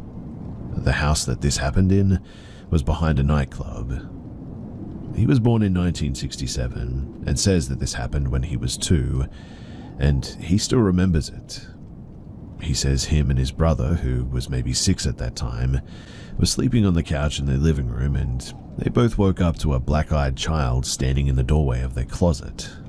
He said that the child looked older than them by a little, had black eyes and orange hair, and had a slight sort of glow to him, like he was under his own spotlight almost. He said that him and his brother tried to scream, but nothing would come out. Then the child just suddenly disappeared before their eyes. And the reason that everybody knows that this is true is that a couple of months ago, me and my mum and my dad, we were at my grandma's house and my uncle was watching a documentary on black-eyed children when my dad brought up what happened to them all those years ago. And my uncle started tearing up a bit and just kept repeating, "Man, you seen that too? I thought that I was crazy. I can't believe that you saw him too." My uncle has a history of drug usage and mental health problems, and all of these years, for over 50 years, he assumed that what he had seen was fake, and just his mind playing tricks on him. It's sad too, because we think that this situation shook him up so badly as a kid that it might have been the cause of his use of drugs as a teen, to cope with the thought that he may have been going crazy. They were so scared that they just never brought it up ever again after that. But my dad always told my mum that story ever since they started dating. My grandma, who was sitting there listening to them talk about what happened, just said, "Oh, there was something in that house, Lord." And after hearing that, I'm going to try and get her to tell me about her experiences in that same house.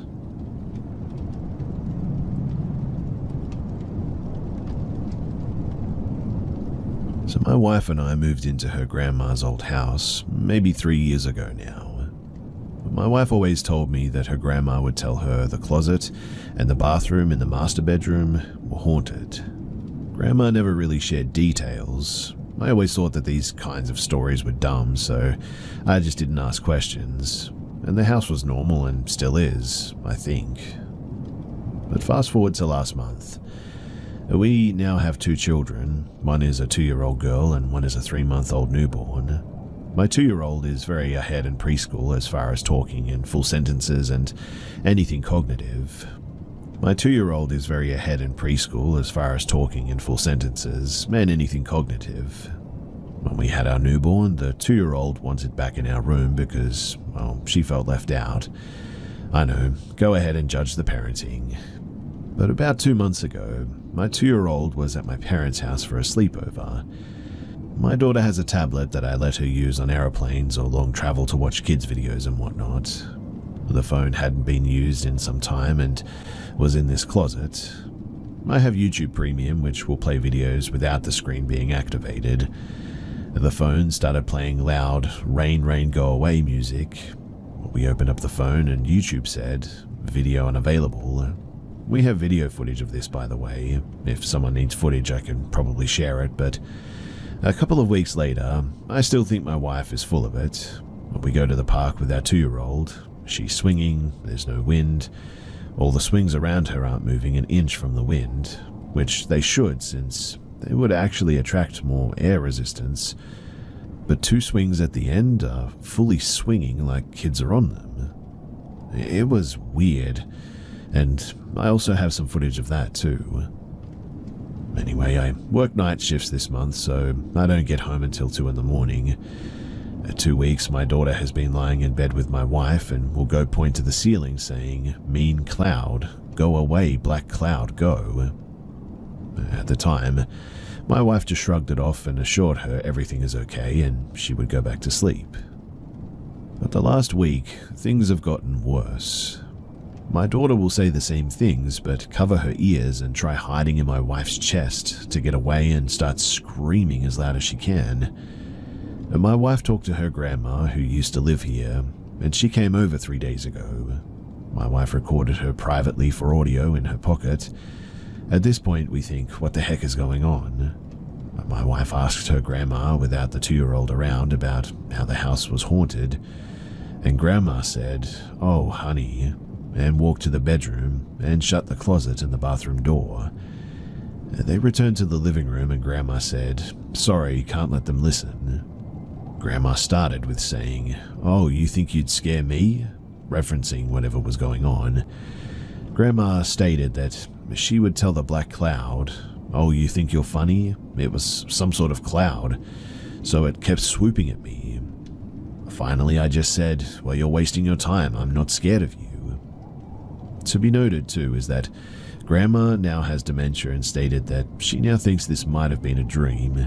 This is also on video. Personally, I feel ridiculous even sharing this because I don't believe in paranormal activity at all. But tonight, I was working and my wife called me in tears as she woke up to my 2-year-old hunched over yelling "no, no," and tried to grab her to calm her down. My daughter climbed under the bed and started banging her head off the ground and busted her lip, causing it to bleed. I came home as fast as I could and my daughter's mouth was slightly bleeding. She was shaking. Like I said, it's more than likely night terrors and a weird sequence of events now that my wife is more paranoid, i.e. lights being on that we never use, clocks dying more than normal, daily in fact, the swings at the park swinging next to my daughter with no wind, on video like I said. I really don't know what to think about any of this now, and if you have any advice then I would love to hear it. I'm more than likely going to take her to the doctor to make sure that she isn't sick or vitamin deficient or something like that. I want my wife and kid at ease, and I just want this to be over and done with.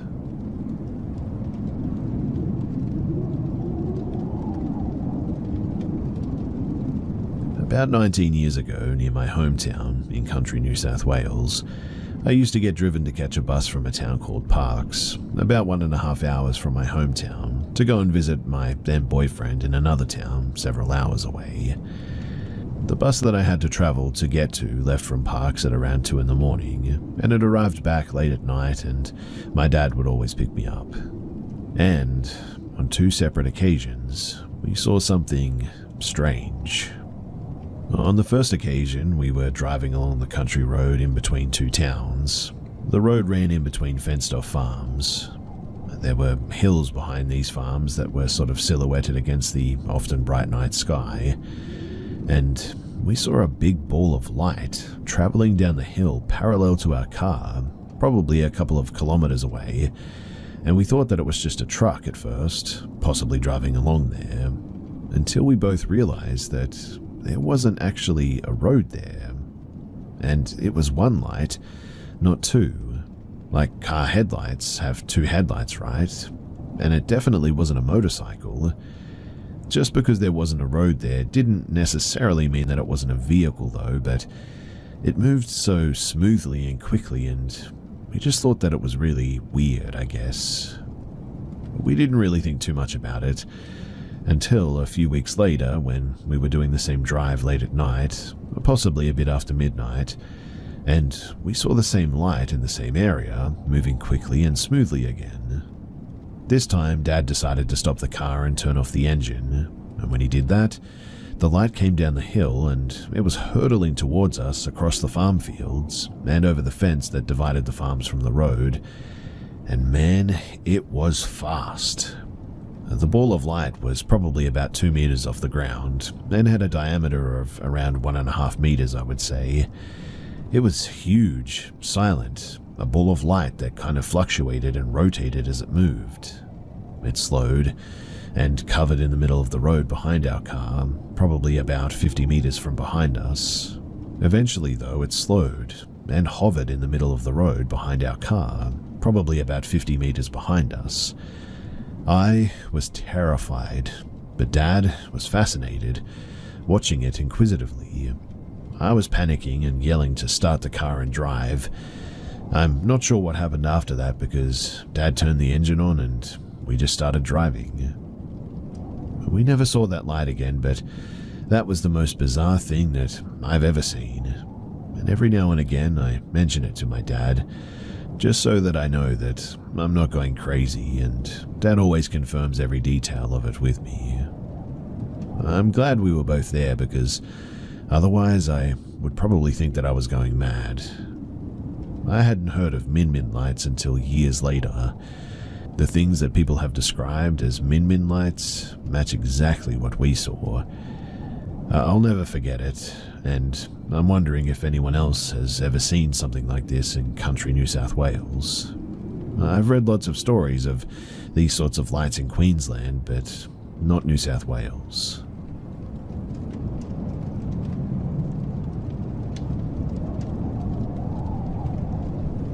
I used to hang out with my cousin a lot. We were both 10 and male at the time of this encounter, and I'm now 33. It has always stayed with me too, ever since then. We'd mostly spent our youth roaming the streets as young kids, not causing trouble, but kicking footballs around fields, climbing, hanging out with kids our age, the typical stuff before iPads and Netflix became commonplace. One day, we decided to go and explore a part of town that we'd never explored before. It meant going through alleyways and back streets. The trail would actually end approximately 2 to 3 minutes from my house, which was a safe part of the neighborhood. It was a sunny day, albeit not too warm, and my cousin and I had been walking for what seemed like miles. The journey we'd planned was supposed to go on for longer, but we got bored and decided to take our detour home. The detour involved cutting through an alleyway that looked a little bit like the Coronation Street Ginnell, if anyone is familiar with the TV show. To the left of us were terraced houses, and to the right of us, steel fences with sharp points to deter any would-be thieves. We continued up there, and soon enough, one of the kids from our school lived there, and his mum shouted, "What are you boys doing here?" We ran. I don't know why. We just didn't like her son, and her tone was accusatory, I guess. As we ran, we bumped into another kid. "Don't go that way," he said, as his voice trailed off as he ran farther and farther away from us, down the opposite end of the alleyway. We shrugged and continued on. It got darker with the streets and foliage, but we soon emerged from the alleyway, and that's when we saw the lone boy. A boy, aged maybe 10 to 12, stood there. His eyes were empty. He had a vacant look on his face. Well, the half of his face that we could see well enough. Above his mouth was covered with a veil, somewhat like a Halloween mask of some description, except it was June. Halloween was months away. As we got closer, we noticed that the boy had a kitchen knife in his hands. I mean, a fully real stainless steel kitchen knife, both hands on the handle. The sunlight made the blade glisten. We cracked a joke. "Cooking outside?" But he looked at us blankly. No emotion. Nothing. We were too freaked out to move now, and that's when we realized that he hadn't moved either, not a muscle. We saw him blink, but physically the knife hadn't been raised up or pointed at us, just held closely to his chest, blade pointing upwards. We figured that we should get away because instinct told us that this was weird and a bit freaky. Going back down the alleyway didn't seem like a safe option. Being stuck in the alley with a strange kid with a knife didn't seem smart either. In front of us was a road on a steep hill. It was our best bet. We walked up to the top of the hill, keeping an eye on this kid. The top of the hill was maybe 2 to 3 minutes from my house in terms of distance, and at last we felt safe. As we looked back down the hill, the lone kid had put the knife by his leg, now holding it in one hand, but remained in the exact same spot, and stared right back up at us, expressionless. When we got home, we told our parents what had happened, and they called a local community enforcement team to scout the area. And apparently the kid was found with the knife, but we never heard why he was there or what he was doing. 23 years after it happened, and it's still on my mind a lot.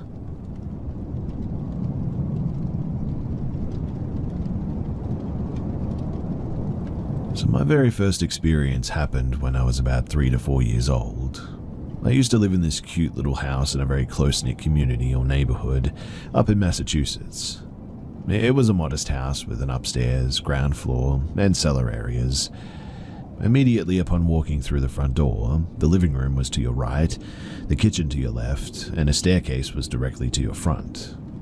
At the top of the stairs, there were 2 rooms to the left and right, which was my room on the right and my parents' room to the left. Now, I don't remember much about my parents' room, but mine felt humongous as a kid. There were a lot of interesting things about my room too, but one of the most interesting things about it was the closet. I was unaware of it, but there was a door at the top of my closet that went up into the attic-themed sort of bedroom above mine.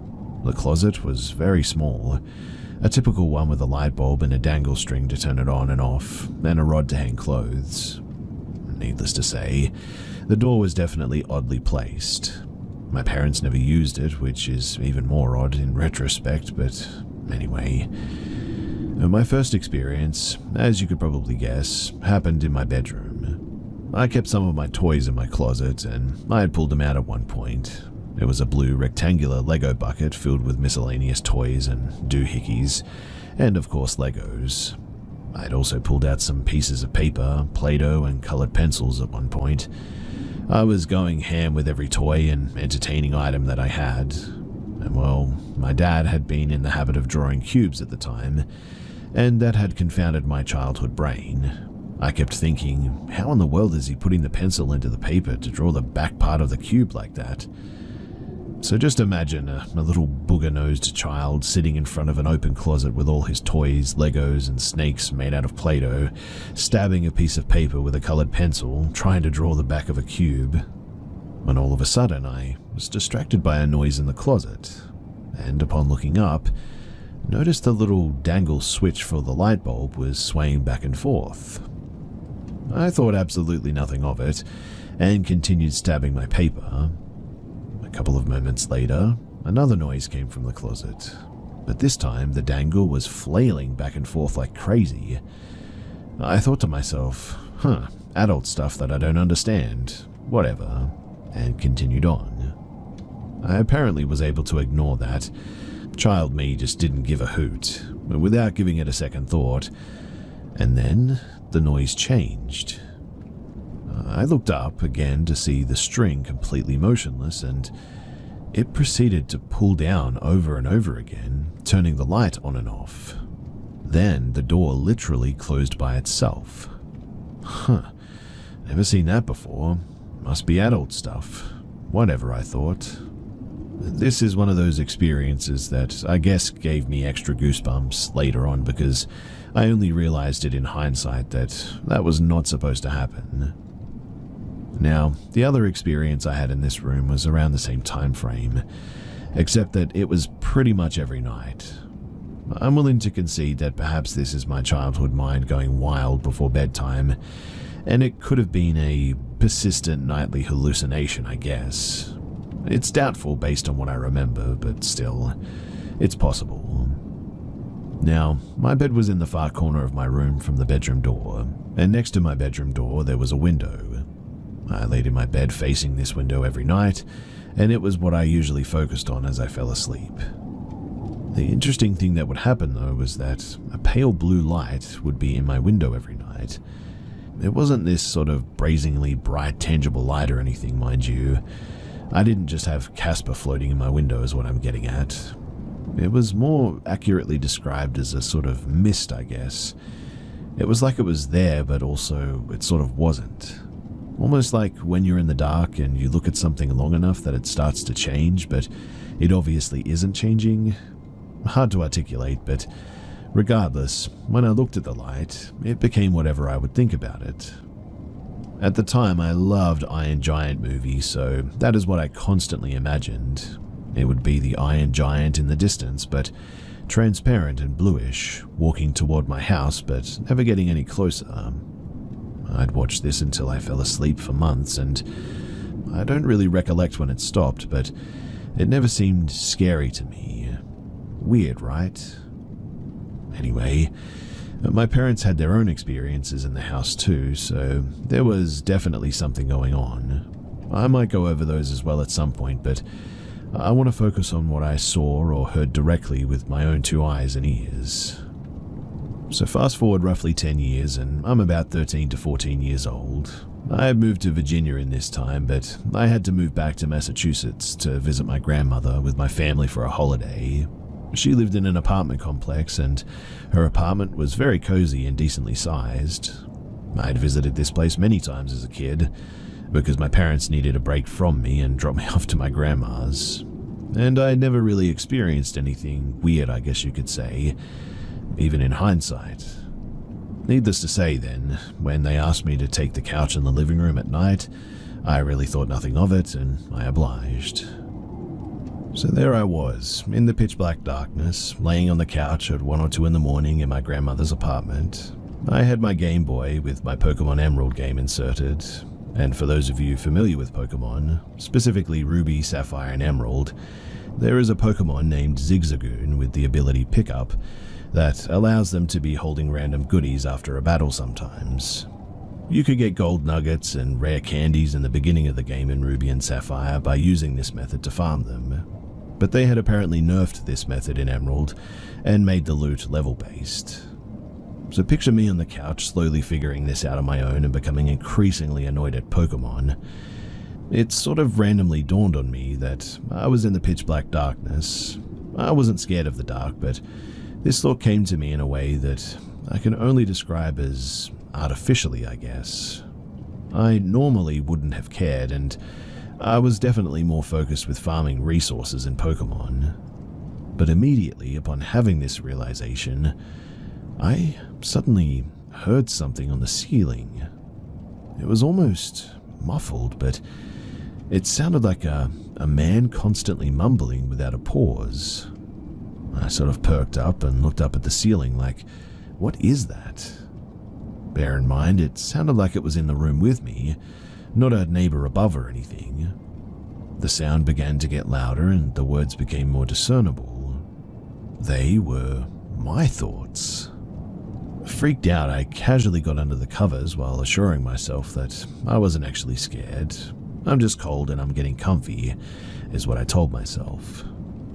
Now, when I say that they were my thoughts, what I mean is that whatever I thought, this thing or whatever it was would recite it. It was sort of like a mumbled whisper, but if I thought the word dog, it would start saying dog over and over and over again. If I thought any word, it would say it. Under the blankets, I turned the volume on my Pokemon game to max and I press it against my face and fly my character to the battle frontier for the loudest music in the game. But it didn't help. As a matter of fact, the voice descended down slowly from the ceiling while it also became louder. When it got to the point where I definitely couldn't ignore it anymore, I just listened and I grasped how it worked. My teenage mind immediately decided, haha, I can make it say the F word and other expletives. So that's exactly what I did. I made it say the most outrageous stuff that I could think of. And for about 30 seconds, that was hilarious. But then it wasn't. It was right next to my head, and pretty much just as loud as a real man whispering next to me. The thing that really began to scare me was how relentless it was with its whispers, and as I got scared, my thoughts began to reflect that. As I said before, it recited my thoughts, and I was thinking things like, what is that? What is that? It's right next to my head. These were the things that were being repeated back to me. That freaked me out into fight or flight mode, and in the end I chose fight. I immediately flipped my blanket off of my head and launched a haymaker in the direction of the sound. It immediately stopped, and when I looked around, there was nothing there. That was pretty much it for that situation, and it was the last time that I ever experienced anything of that nature. I'm now 27 years old, so I'm starting to become a bit more of a skeptic, I guess you could say, but it's just something that I'll never forget, what I experienced that night, and I have trouble shaking it off as just a hallucination. But I'm curious to hear as to what you guys have to say, and any of your thoughts on these things. Have you had any similar experiences, and what do you think that this all could have been?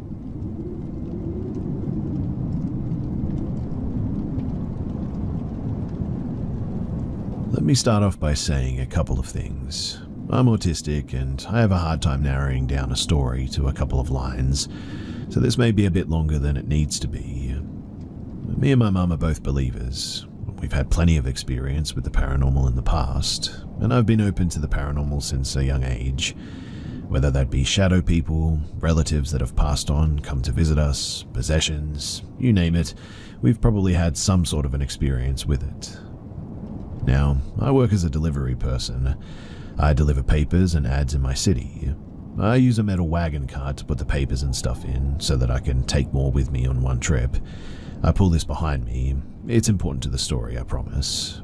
I like to do this work in the evening though, because I like how quiet it is and the fact that not many people are outside, so I can do my work in peace and avoid talking to people. And this all happened in the span of 30 minutes. So the first thing that happened was a cold hand touched me on my right shoulder. It felt like a right hand. The hand was not icy cold, but really as cold as a corpse, if that makes sense. It didn't put a lot of pressure on me or anything. It was more as to, like, get my attention or whatever. Like, say you're walking behind someone and you want their attention. I was pulling my cart behind me, so this simply wouldn't be possible for someone to touch my right shoulder with their right hand like that. I looked around in confusion, thinking to myself, okay, that's weird. I did not see anyone or anything around me. The nearest people near me were across the parking lot. The second paranormal thing happened maybe 2 minutes after on in the same street as the first encounter, just a little further away. I think that they may be related, but I'm not sure. There's a restaurant at the corner of the street in my town with automatic doors that you have to come closer to so that they open. You have to be within like 1 to 2 meters for the door to register a person. I was walking 5 meters away from the door and the door opened. I looked inside and didn't see anyone in the hallway. All I saw was the person at the register cleaning the counter. I walked past, not really thinking anything of it. I left my cart at the corner of the street and crossed the street to deliver a few papers. I came back, grabbed another one for said restaurant, and went to put it in the mailbox. I turned to go and walk towards the mailbox, and I see the door opening again from quite far away. This time I was a good 7 meters away from the sensor, and behind a pillar that's in front of the restaurant, so there's no way I could have triggered it. I walked around the pillar and felt something shoving or kicking my butt. It wasn't hard and it didn't hurt, but it was enough to make me stumble and force me to take another step. I looked around me and again, there was no one there. I thought maybe it was those people that I saw in the parking lot earlier, but they were quite far away by then. I wasn't scared as much as I was unnerved, I guess, that two things happened so close together like that. I called my mum right as that happened though, and I told her what was going on. While on the phone with her, I continued to walk my route and everything was fine. I moved into the next section without anything else happening and I hung up. Now, the third thing happened in the next section of my route, and it completely freaked me out. One of the streets I have to deliver on is a cul-de-sac type of street. It goes down a hill for a little bit, then it wraps around some other houses and comes out on the other side of them. There is a lamppost shining its light onto the street where the cul-de-sac begins. I enter the first part of the street that goes down and I put my cart down so that I could deliver some more houses. I was halfway down the street when I saw the train of a dress fly by around the corner where I just came from, by the beginning of the cul-de-sac. I don't mean flying as the person was hovering off the ground. I mean flying in the sense of the person was running past, and the train was following behind them. Think of a typical sort of scary movie where a ghost runs around the corner and you just catch a glimpse of them. It wasn't an actual person though, because the light didn't get obstructed by them. I just saw that dress. In any case, I quickly finished the street, grabbed my cart and stood under a lamppost where I felt safe and I called my mum. She told me that she was on her way already since our last call, and she said that I sounded really scared and freaked out. and hearing me now, I was almost hyperventilating. I told her that it wasn't necessary and I'd stay in the streetlights, and the parts that weren't lit well, I would do them tomorrow during the day. She then came to me anyways and came with me as I finished the rest of my route. I was mostly done anyway, so it wasn't too long.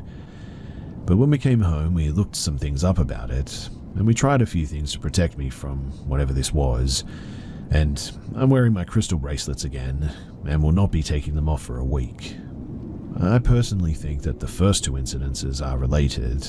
Maybe the cold hand was trying to warn me for the push or kick that I would receive a little later, or it was trying to get my attention with the hand, and when I didn't respond, it gave me a shove to get my attention. For the third thing though, I just don't know. It really freaked me out. I am freaked out and still quite anxious about the whole thing too. For now, I will not be doing my work during the evening, and I'll be doing it during the day. I do have a question though for all of you. Do you think that this is all related? Or were these just a few paranormal occurrences that just sort of happened in a span of 30 minutes and are unrelated?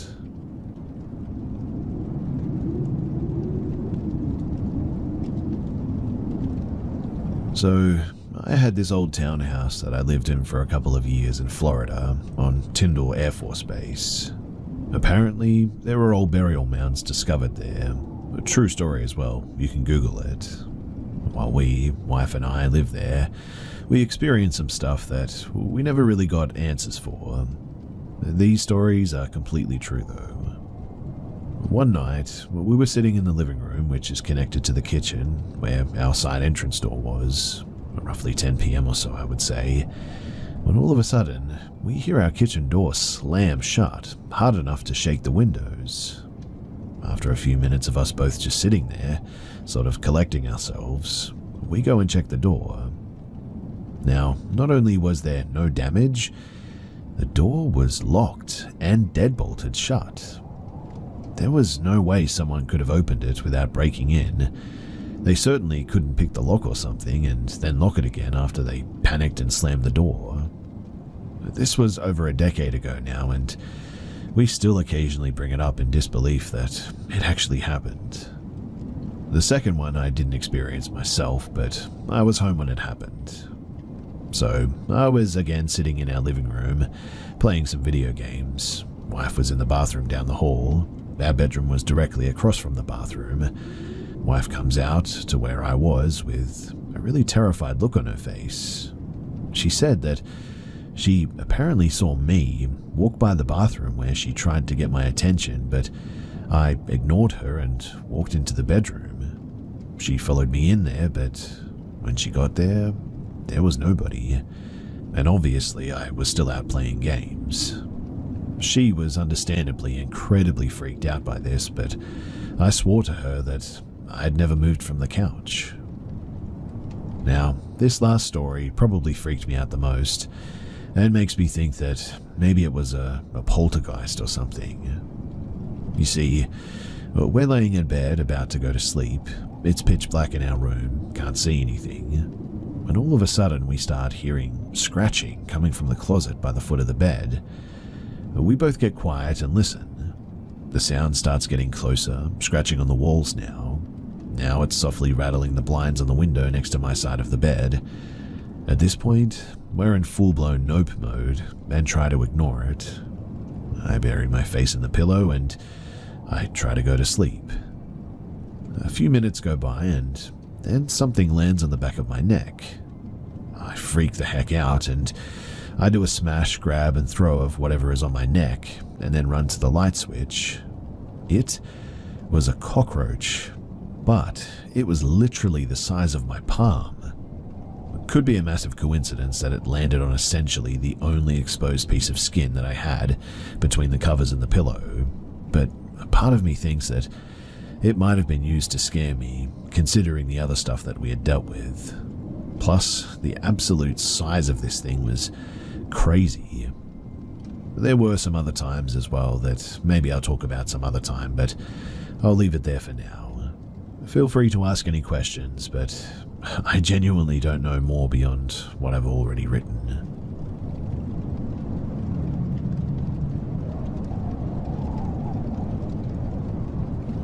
So my first job out of high school was a retirement home. My job was in the kitchen. It was my job to do a lot of the grunt work, I guess you could say. This is why I was hired. Haul the trash, food carts to the floors for the residents, bust the tables, etc. The old facility had 4 buildings and was built more than a century ago. The primary residence, the 2 dormitories, and a maintenance building for the workers. This facility, if memory serves me correct, was originally created to house tuberculosis patients. The maintenance building and the primary residence were the only ones with power. The dormitories had been shut down over the past decade or 2. Tuberculosis was cured. Now, this next part I'm unsure of, but as the maintenance personnel are my source, I really had no reason not to believe them, as it was logical, and what they said is that in time the dormitories were gutted. There was no electricity supplied to the buildings, not even a light bulb. Months would go by and not see anything or even think that I may have, but when I did, it would be something out of the corner of my eye that made you sort of do a double take. Hauling the garbage out at night, I could see a dark figure moving across window panes here and there, and on another night somewhere else. Since it didn't repeat immediately, I just sort of dismissed it, I guess. Sometimes you think you see a resident on the grounds, only to do another take realizing that they aren't there. After being there for nearly a year, a weird thing started happening though. The elevator next to the kitchen, a service elevator used by the employees, started moving on its own. It was a cranky, slow and loud beast. Not obsolete, but definitely the original one when it was built. It was my job to take the dining carts to the floors from the kitchen for the residents that had food brought to them. At first, it sort of started randomly too. I'd pull the cart up the elevator and the door would just open. Okay. It's really not supposed to do that unless you hit the button. In time, it would do more as well. Not all the time, it was sort of completely random really. I would still hit the floor I would be going to, not thinking paranormal. Someone must have just pressed the elevator button, calling it to their floor. It was one of these trips that my dull-witted mind noticed something though. If someone called the elevator, and I went to the second floor with no interruption, and no one got into the elevator from the second floor, why didn't it go to the 3rd or 4th floor before allowing me to return to the base floor, or 1 floor below floor 1? It took some weeks before I got the opportunity to try what I was thinking, and it happened. One night, taking a cart to the 3rd floor, the elevator opened as I approached it. I pulled the cart in and decided not to hit a button. The doors closed and off the elevator went. Did someone summon the elevator? Lo and behold, the elevator got to the 3rd floor. No one was there. I pushed the dining cart out, returning to the elevator. The elevator started moving again and returned me to the base floor. Did that just really happen? No, that's impossible. In time, I got my chance to replicate this. Not long after that time, I just explained, it happened exactly how the other one did, except this time the 2nd floor, exactly the place that I needed to be and returned me to the base floor. Over the next 5 months, it happened so often that I actually came to expect my lift man was going to ferry me up and down. I did thank him from time to time, whether I was making a delivery or returning to collect the dining cart. It just happened. Did he do it all the time? Well, no, but enough to expect it. And well, I messed up. I brought it up to a coworker that the elevator was doing this. This apparently wasn't a good thing to do, divulging this was happening, because the lift man stopped lifting for me after this. I guess he didn't like his little secret being outed. It never happened again, like ever after this. One of the joyless jobs was taking the trash out, like I said earlier. A big bin across ice on an uneven sidewalk, covered in more ice through the courtyard, all by yourself, is not a good time. It was right in the corner of my eye, though, a light come on in the dormitory, and I looked. And there was a shadow man hanging by the neck from the ceiling in one of the dorm rooms on the 3rd floor. I saw him sway a little to the left and then to the right, and then suddenly the light went out again. I wasn't terribly frightened, I guess, but definitely had the heebie-jeebies crawl up my spine. I was in the "what the heck did I just see" category, but let's just say the emptying of the trash and getting back inside was definitely top priority after that. It was the first time that I saw a light come on, but it definitely wasn't the last. That room lit up on 3 separate occasions, in fact. The second time, there was nothing. The third was a shadow looking at the window, the kind of looking where the height from the bottom of the window still suggested that they were seated. I wasn't the only one to see the hanging man, too.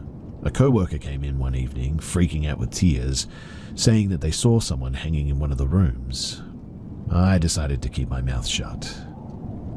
Over my time there, shadows in that dormitory, this was the dorm with the morgue that I learned later, or was told later, would be seen more directly than the corner of your eye. I personally never saw anything in the dorm, but one of the maintenance men refused to go in there at all.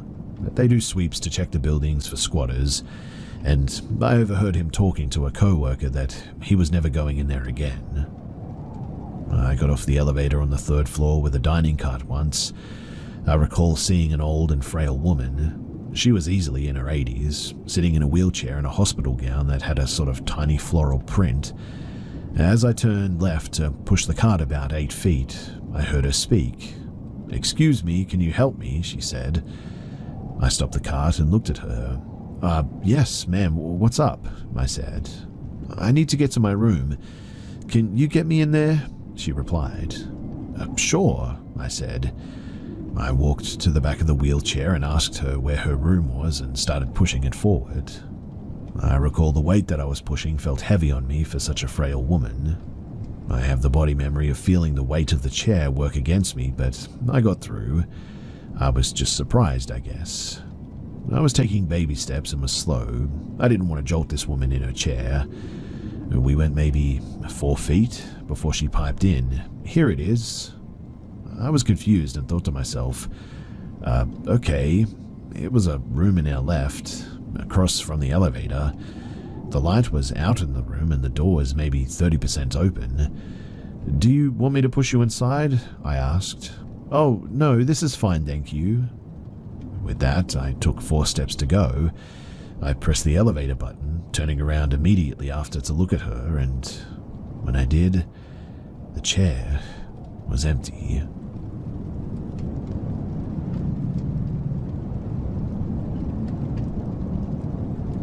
Over 4 years ago, I went to work at a warehouse in a small town that I'm from. I decided to leave after my health started to get worse physically, and I was diagnosed with panic disorder and severe anxiety after the situation that I'm about to tell you. This changed the way that I developed friendships after that job, that's for certain. So, I started this job on April Fool's Day of 2018, which was odd to me, and I had no kind of high expectation of the job.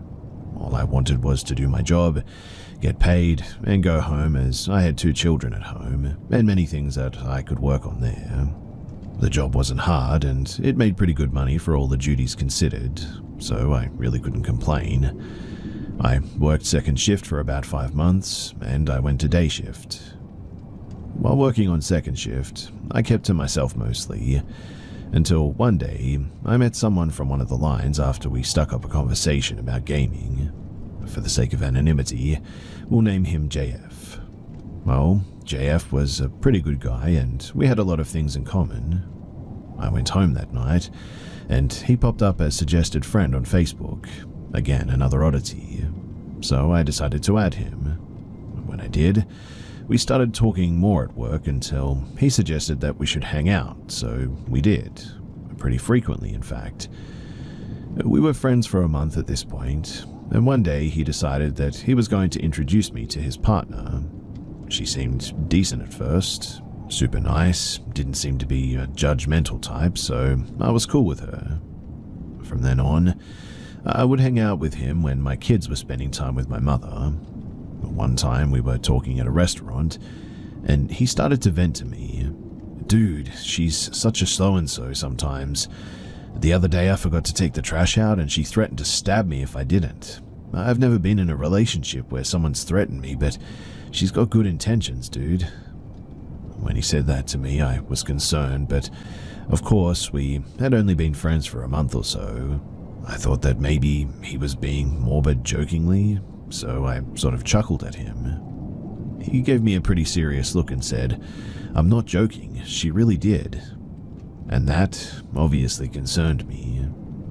Fast forward about 8 months. They're still together and we all hang out pretty regularly, forgetting the things that he told me then. One day we were all talking and he seemed a little off that day, so I asked him what was wrong in front of her. He flashed a smirk and said, "Nothing, dude, I'm just a little tired." He didn't have his eyes on me though. He had them on her when I asked that. When he went to work the next day, I asked him again, "Do you promise to keep this between us?" "Of course," I agreed. He said that he was breaking up with her and she apparently went a little bit crazy. He said that she grabbed her gun and pointed it at him and said, "If I can't have you, then no one will."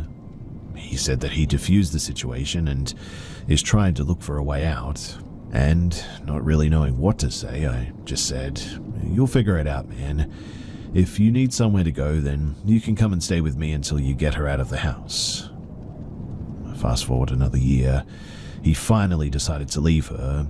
When he did, she flipped out again. This time, he told her over text, and she said that she was going to find him and kill him, and he was actually out of work that day with a vacation day.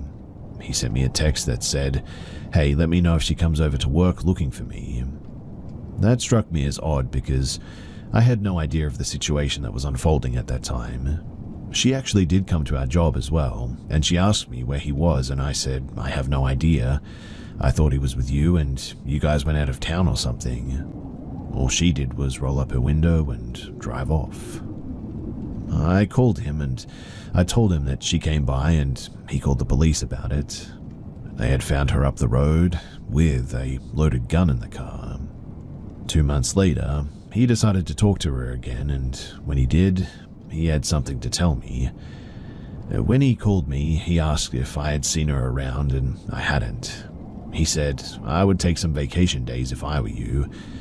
Dumbfounded, I asked him why, and he said to me, "Because she's out of jail and her cousins are in town trying to find the people that she had personal vendettas with.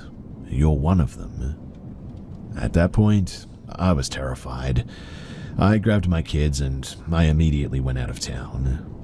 I took 2 weeks off of work, and I come to find out that the next day, her and her cousins went to the next town over and shot 3 people in an apartment and killed them.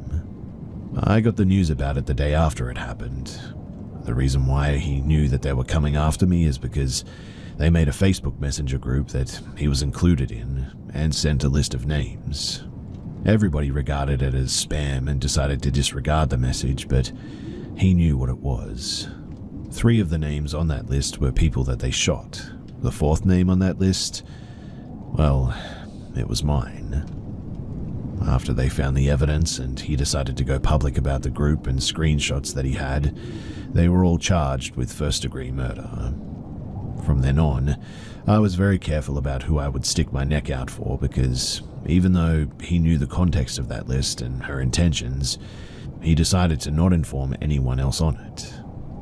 Needless to say, we aren't friends anymore and I dodged a bullet. Literally.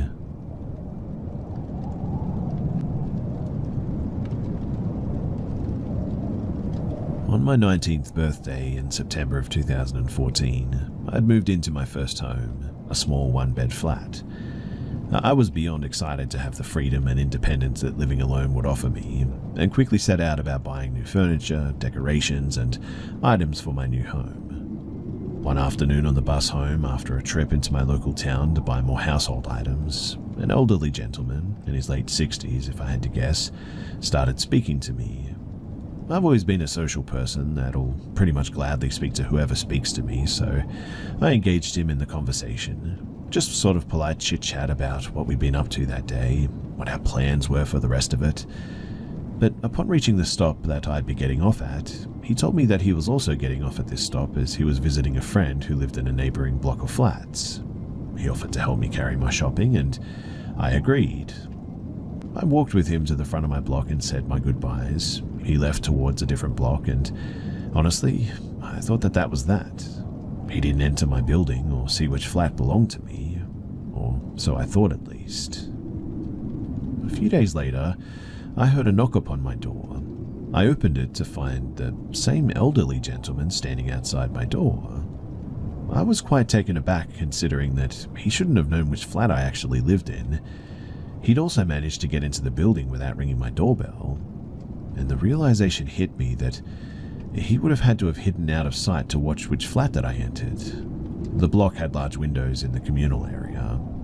He quickly forced his way into my home and tried talking to me. I lied and stated that I was about to leave as my friends were expecting me, hoping that this would encourage him to go. He then started trying to grope me under my clothes, and I moved his hands away, but he kept trying to remove them. I ran to my front door and told him I'm leaving and you need to go. Luckily, he did, but he loitered. I waited to make sure that he'd walk away before walking in an opposite direction and immediately called my dad in tears. We rang the police, who were as unhelpful as they could possibly be, really.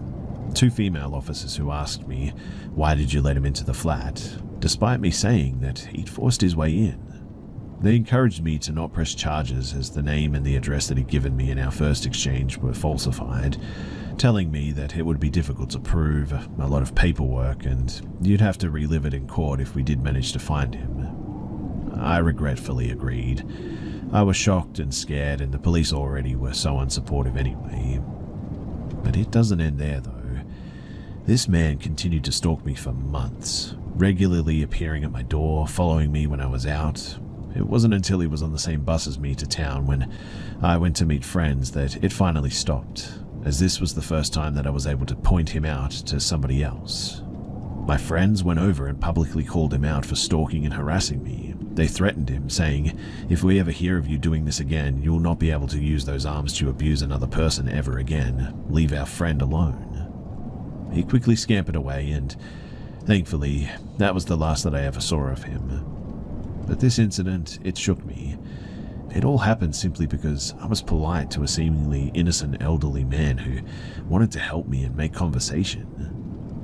Needless to say, I've never accepted another offer of helping me carry my shopping ever again. I guess the lesson here is be careful who you let help you, because it might not be good intentions that they have in mind.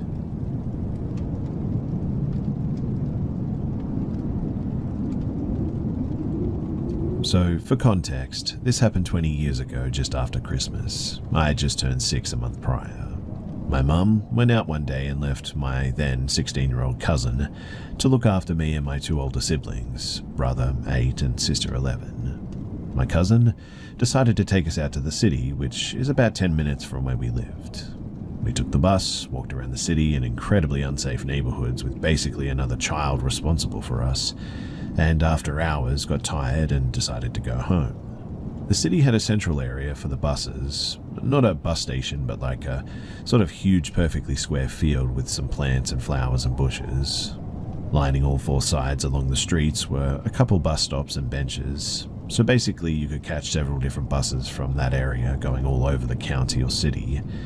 Since it was just after Christmas too, the bushes along the field were still covered in Christmas lights. As we waited for the bus, I began to wander away as I admired the lights, my cousin none the wiser. And at some point, I heard a man say hi. I looked up from the bush and he was smiling down at me. Thinking back on it once I got older, it was clear that he was homeless and was probably on drugs too. He had long brownish sort of hair that was wet, teeth that were black along the gums, and his clothes were incredibly dirty and torn, and he had several jackets on. None of this really registered in my 6-year-old brain, so I just smiled back and said hi. He asked if I liked looking at the lights, and I said yes, they're pretty. He said, and I'll never forget this exact sentence, if you like Christmas lights, I've got some really cool lights at my house that you'll love. You want to come and see them? I eagerly said yes, so he reached down his hand to me and I took it. We started to walk away and were headed to the corner of the field where a few big buildings were. He said his apartment was just a couple of blocks away, so we were headed around the corner of the building when my arm jerked backwards and I turned to see my sister pulling me away from him. This guy too, he didn't say a single word. He just took off, instantly running. It took a few years for me to fully grasp the danger that I was in that day. My sister and brother talked about what happened a lot and how scary it was. When I finally got a little bit older, I appreciated how terrifying that all was and how close I was to having my life change or perhaps even end forever. If I had rounded that city corner with him, they never would have been able to find me in time because they wouldn't even know where to start looking before we disappeared around the corner and into the city. It's something that we still bring up sometimes to this day, and it always makes me feel really icky.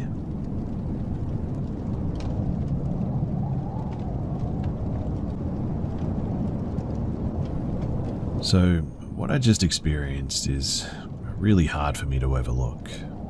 I guess what I'm trying to say is that you guys win. Ghosts are real. Twice now I've had a weird experience in the same place, my grandma's attic. Once a couple of years ago and just 5 minutes ago the second time. Let me start with the prequel. To give you an idea, my grandma has a house and the attic is basically like a second floor over the whole house.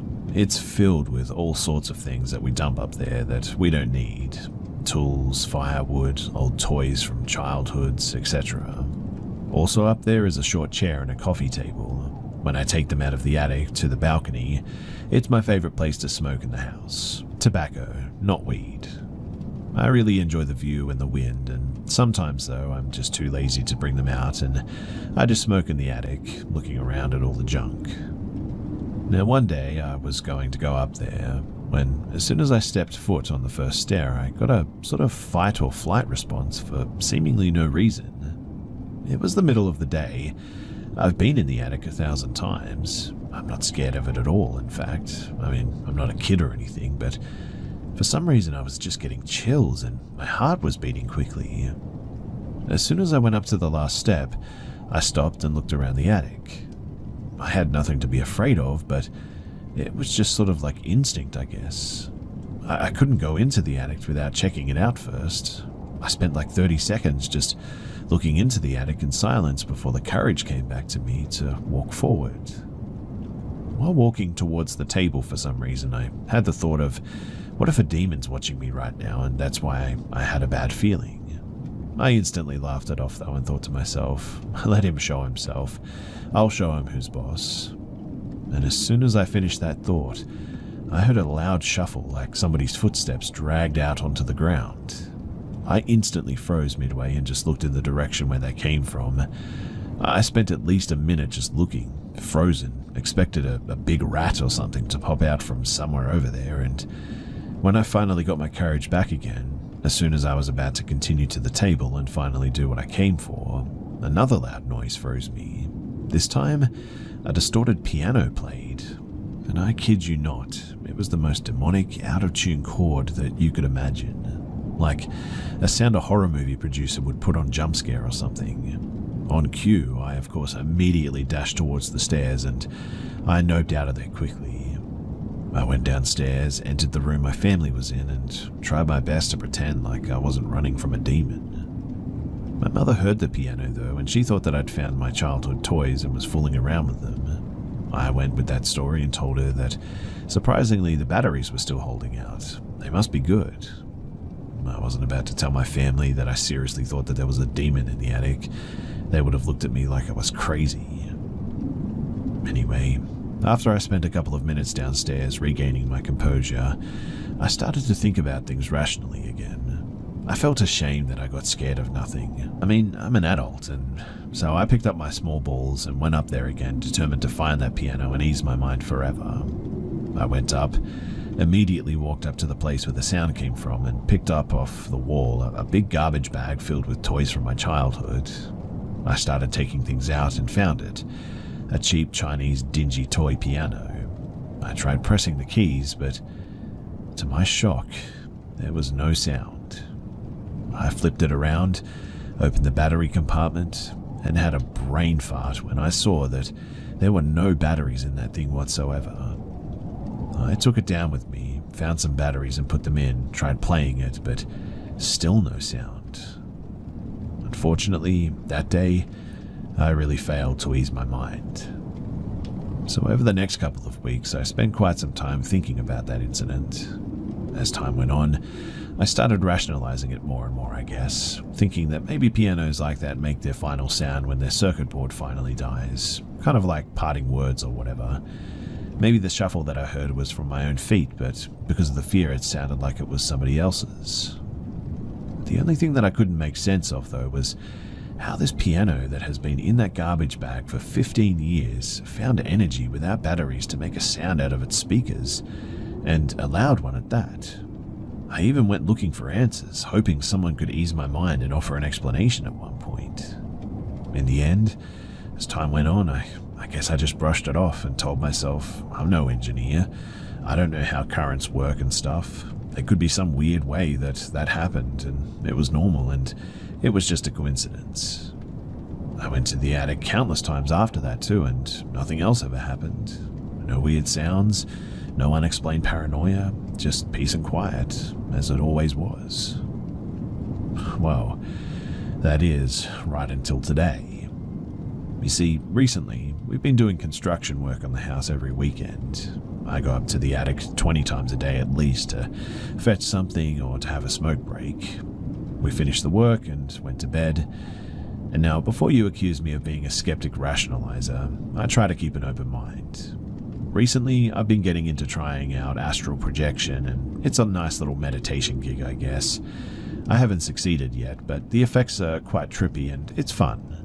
So, I'm laying in bed, browsing the AP subreddit, before I decide that I'm going to go up there to smoke one last cigarette before I go to sleep. The front door is loud and I don't smoke in the house, so the attic is really the only place that I can go.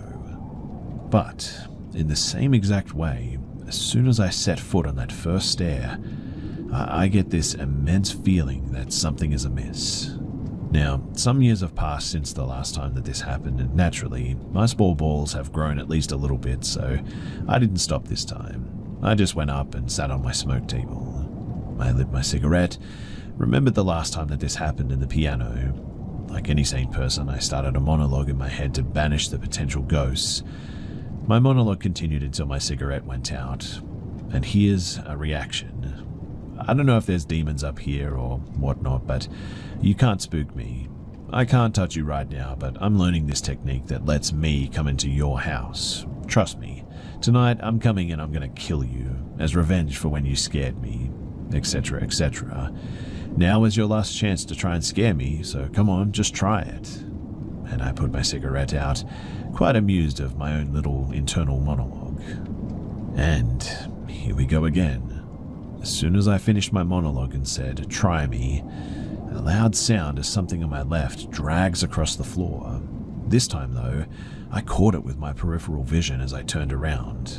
A sack, filled with dried sticks for the fireplace, was moving by itself across the floor, defying the laws of physics. Gravity cannot do that. There's no way that it could move that distance by itself, especially when there's so much friction that it made a loud sound. It's not that heavy, so it can't slide like that or even cause that friction unless somebody is pushing it from the top. At that, I shot up and stayed fixated on this thing, convinced not to let a rat, for example, run away without me seeing it. It didn't move for a couple of seconds, so I went up to it, took all the sticks out, checked every corner of that thing, and there were no rats inside. I put the sticks back in, said out loud, "Don't touch that again." I said my piece already, and I meant it. If there really was an evil entity up there, I'm going to banish it. Although at that point, I was starting to feel like I was bluffing. I walked back to the stairs, but before I went down, I stopped and looked back at the attic. And although my knees were weak, arms were heavy, vomit on my sweaty, perhaps even Mum's spaghetti, I wasn't going to give in to my fear, so I stared into the void for a couple of seconds to establish my dominance. And again, as if a reply, The sack lightly got dragged, though this time just a little bit for a split second. I spent a couple more seconds looking at it, and then slowly backed away, went down the stairs with a confident walk, shaking a little, I'll admit. Originally, I was going to go to bed, but adrenaline got a little high, so now I'm sitting on the toilet writing this, maybe with a ghost proofreading over my shoulder, who knows. Anyway, this seemingly uneventful experience, I just found it too powerful to ignore. I don't think that I can ever rationalize it, to be honest. There's just too many things on top of each other, like the strong fight or flight reaction that I get before the event, the timing that makes this feel like a reply, the hard to explain sound and movement. I am now a believer, and I just can't rationalize things by myself anymore. I don't know if this spirit could be good or bad, so I won't take any extra measures right now, so please don't reply with like throw salt on it or something. But unless I wake up with a cigarette burn on my cheek and come asking for help with how to banish a demon, then I guess this is how it is for now.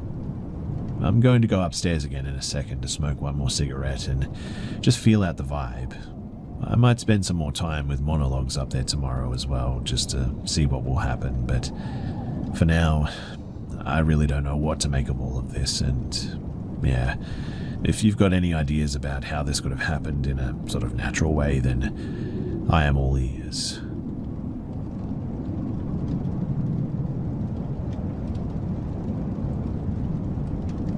Back in university days, I lived in a small 3-bedroom apartment with 2 other roommates. My apartment was on the topmost floor of the building, and also the last room on the floor, corner room. It was numbered 707. Our only neighbour is 706, which has been vacant for a while, so our side of the building is very quiet and sparse of people in general. There are 3 bedrooms which are adjourned in an upside-down sort of L shape, 1 room in the middle, 1 room to the left of it, and another room below it. For ease of storytelling, I'll call it the middle room, bottom room, and left room. My own room is the bottom room. Also, to be noted, these are Japanese rooms or buildings, so a wooden flooring, sliding doors, sliding closet inside the room, thin wood panel wall between rooms, all that jazz. The left room and the middle room both had heavy sliding doors as well. Between the middle room and my bottom room, there was a hollow space that is pretty large, a closet with sliding doors as well. It's the closet where you fold and store futons and such, and if you've ever watched Doraemon, then that's the same closet that he sleeps in. Anyway, the story happened on a summer vacation. The owner of the middle room had been away for a few days and won't be back until new semester started. One night, me and the left room owner were chilling in each of our rooms. Left room owner, we'll call her Lefty. She was supposed to leave for summer vacation in a week and has been packing. I kept hearing loud thuds and sounds of something heavy hitting the wall or the floor, but I ignored it because I assumed that she was still packing. About 11 o'clock at night, Lefty texted me, "Yumi, are you okay? Are you sick?" I was really confused. Lefty continued, "I kept hearing someone sneezing and coughing. Isn't that you?" I said, "No, I've been quiet this entire time. Isn't it you who's been moving around and packing boxes?" Lefty said, "What? I haven't been packing anything at all today. I've been on my bed playing with my phone the entire time." Immediately, I put down my headset and laptop and just sort of sat straight on my bed, looking at the text on my phone, feeling somewhat disturbed. About 5 minutes later, Lefty came to my room and we both sat together confirming with each other what we heard. She heard someone sniffling and sneezing, but I heard thuds and the sound of something on the floor, like the sound of boxes or something pushed against the floor. We sat in silence in my room and the sound came again. There was a thud and knocks. We looked at each other. We figured it out. She thought the sound came from me, and I thought that it came from her. In between our 2 rooms, the common space is the unoccupied middle room. There was knocking, thuds, sounds of boxes moving, and there were the sound of footsteps for sure. It sounds like a very active person inside the room, pretty much the entire night. Neither one of us wanted to go and check it out, so we tried to ignore it and just slept it through. Fast forward to the morning. Lefty is an early riser, while I don't wake up until 9 or 10 typically. My bed is on the right side of the door, but I sleep facing the door. I just woke up and I heard a loud thud and footsteps from outside my room, like someone was running, and I saw a short shadow passing through the cracks of my slightly open door. It took my sleepy brain a little while to process this. Running footstep sounds are pretty common because my room is beside the front door, so every school day my roommates would make this commotion outside of my door anyway when they're going out of the house. However, the first thing that I finally noticed was that it was summer vacation, so who would be running in a rush like this on the hallway? The second thing too is that shadow looked too short to be my roommate. It was the height of a child, if anything. The third, I can see the shadow through the cracks of my slightly open door. So, who opened my door? I don't sleep with my door opened. Feeling scared, I immediately texted Lefty and asked her where she was. She said that she had left the house since 7:30 in the morning because it's Sunday and church and all that, and currently she's about to get lunch. She didn't open my door. She didn't touch my room, in fact. It was closed when she left, apparently. I immediately got up and ran out of the house to meet Lefty and told her about it this morning. But we decided to drag another friend and ask him to help us check our apartment to see if there's anything or someone in there. The three of us walked into the apartment and towards the middle room. We noticed something weird though. The door was slightly opened. It was a sliding door and quite heavy, so there was no way that it could open by itself. We confirmed that neither me nor Lefty had touched that door since the owner left last week. It was always closed. Our friend opened the door, and we immediately felt chills. He asked where did we hear the sound coming from, and I said from my room it sounds like it came very close, right on the wall connected between my bottom room and the middle room. That's when we realized too that the wall connected between my room and this middle room, where we heard all of this activity, it was inside the closet.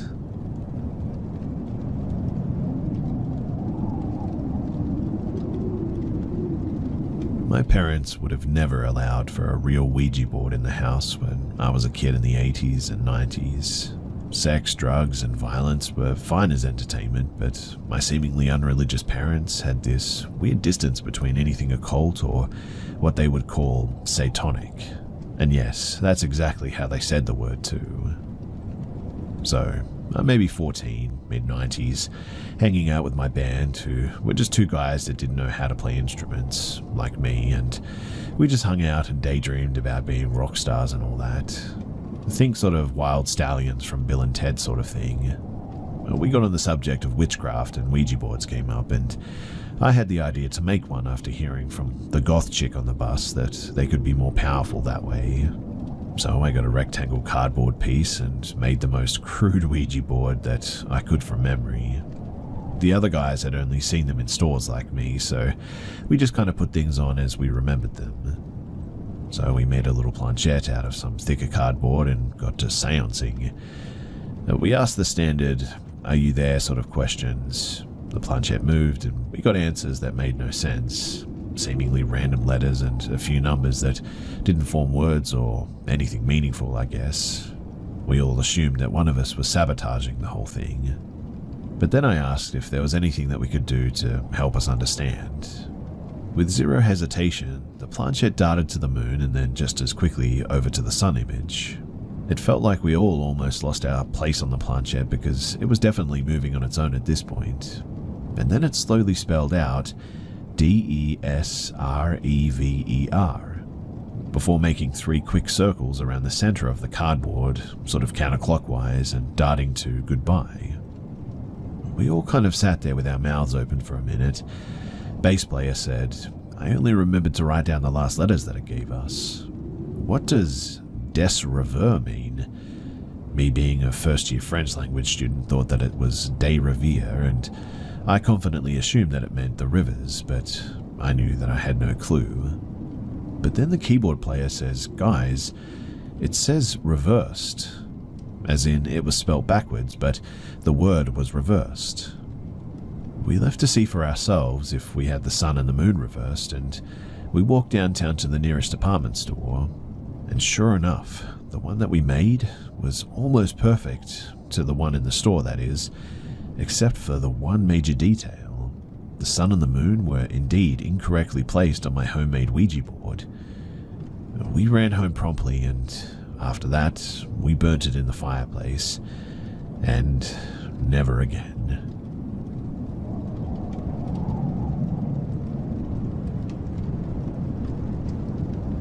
I live in Melbourne, Australia, and there used to be a mental asylum called Laurendale built in 1938, but eventually closed down in 1999. I was told about this place and how haunted it was, with people hearing creepy things.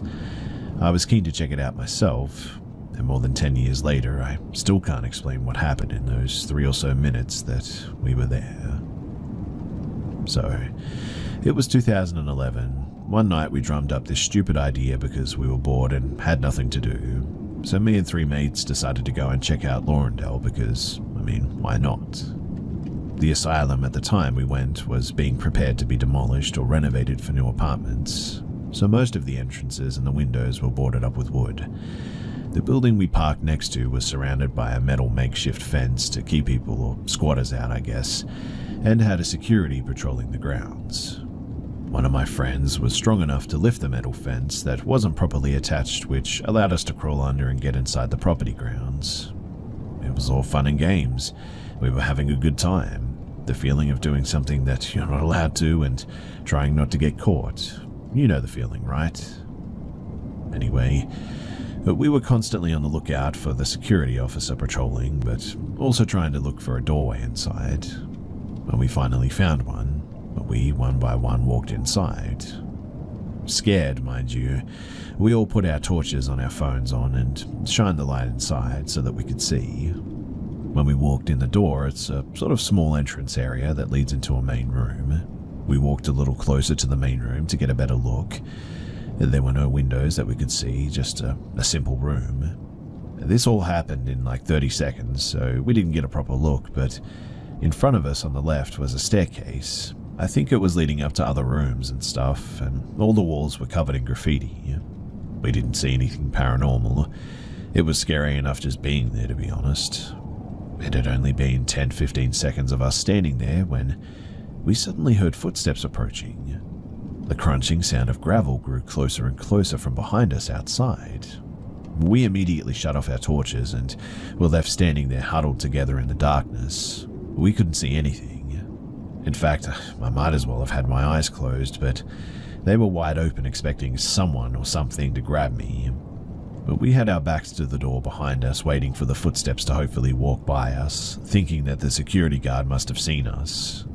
As the crunching of the gravel was fast approaching us, we all instinctively held each other's hand, waiting for the security to bust us. We stopped breathing as the footsteps came to a halt behind us. The sound was unmistakable. The crunching of the gravel stopped, and we just stood there. That silence was deafening, the darkness swallowing us. None of us were turning around. It felt like an eternity, but we stood there for about 10 seconds waiting for something, anything. A sound or someone to say something behind us or a torch to shine in on us from outside. But nothing. In fact, it wasn't until one of my friends turned around slowly and there was nothing or nobody there. He finally broke the silence and said, "Let's get out of here," and we bolted out of the door and back to our car. Neither of us saw the security as we raced out of the door as well. We got in the car and left, and after that we never went back. Still, 10 plus years later, I think about those footsteps and how no one was there when we turned around. We never heard the footsteps receding too, as we stood there in the silent darkness. Even if it was a weird prank and someone was there too, we would have heard the footsteps running away. It was also eerily quiet, so quiet that you could have heard a pin drop. It just stopped directly behind us, and it's something that I'll never be able to explain. And we all remember it exactly the same way too. I wrestled with the memory for a while, thinking that I was just misremembering it, but after checking with my mates again after so long, we heard those footsteps behind us. There was no doubt about it.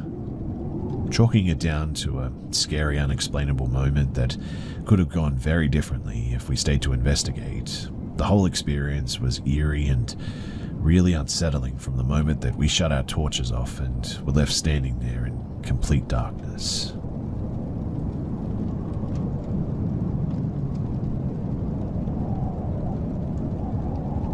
The very first time I saw these things, I was around 6 or 7 years old. My family was camping in some lake in Oklahoma, and I saw two strange figures. I was standing outside our camper alone, and I saw a ghostly white figure. It looked like a preteen girl with long hair and a gown, running into the woods, chased by a tall, thin black figure. I froze and called for my dad, who went into the woods where I saw these things, but he saw no footprints or anything. So I moved into a rural property in 2015, and it was my home. In January of 2016, aged 11, I was standing outside and just kind of staring out of the trees on the property. For a solid 3 seconds, though, I made eye contact with this abnormally tall, emaciated, pitch-black humanoid. I use quotations around eye contact, seeing as it had no eyes. It was just hanging upside down by its knees from a tree branch. Its long arms were touching the ground. If I had to guess, I'd say it was around 7 to 10 feet tall. But I felt a deep sense of dread, and I ran inside to tell my dad. When he came back out a few seconds later, it was gone. I hadn't started seeing them again as well until just recently, starting in September. On September 28th, my boyfriend, brother, and I were down from the road from my house trying to catch fish at a bridge. I got bored and a bit uncomfy because there were gnats, so I started walking up the road back to my house. I was about halfway there when I saw the figure standing in the center of the road. I froze, it froze, and we stood there for about maybe a minute or two. It was around 9 feet tall and its hands nearly touched the ground. I ran back to the bridge and I waited to walk back home with my brother and my boyfriend. I didn't speak for a solid 2 hours after that as well. 2 days ago as well, I was closing the blinds to a window that my cat enjoys perching at, and one of them was straight outside of the window. It had its face inches from the glass. It seemed to sort of open its mouth. I don't know why this one had a mouth, but in its mouth was a huge bulging eye. I freaked out and curled up in my bed, and I didn't sleep that night. And today I saw it peeking around a corner in my living room. I don't know what to do, and I'm absolutely terrified. Does anyone know anything about this, and is there anything that I can do about it?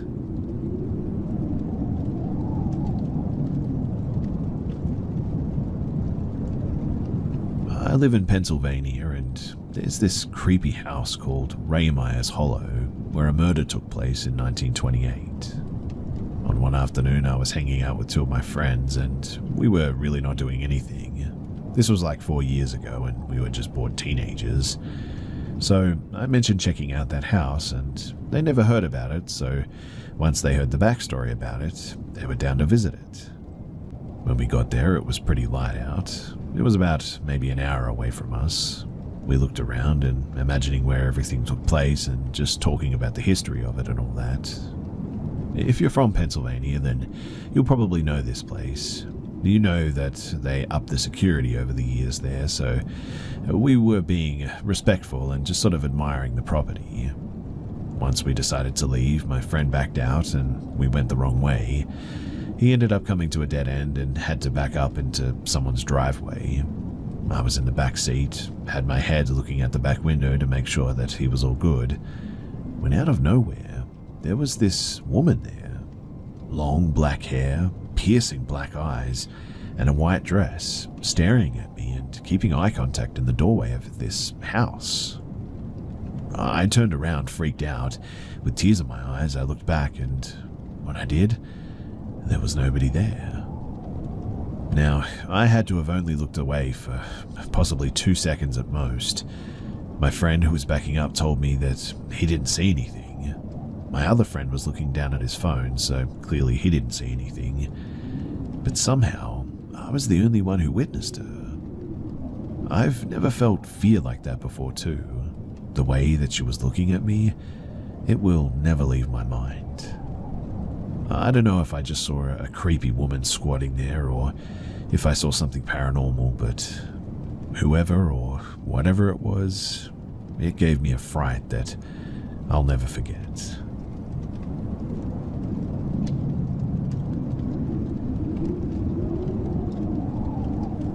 I grew up out in the wooded country in Illinois, on a short dead-end street 10 plus miles from a town, and there were 7 houses in the area spread out on 2.5 acres of wooded lots, or larger even. There were no large wild animals. There aren't bears or similar large animals in the region, and people didn't meander there or show up lost or anything like that. Actually, lost folks or large animals wandering around never happened in the 20 years that I lived there. So please keep that in mind as I tell my story. So when I was a young girl in my early teens, I had a good guy friend a few years older than me who'd lived next door, Terry.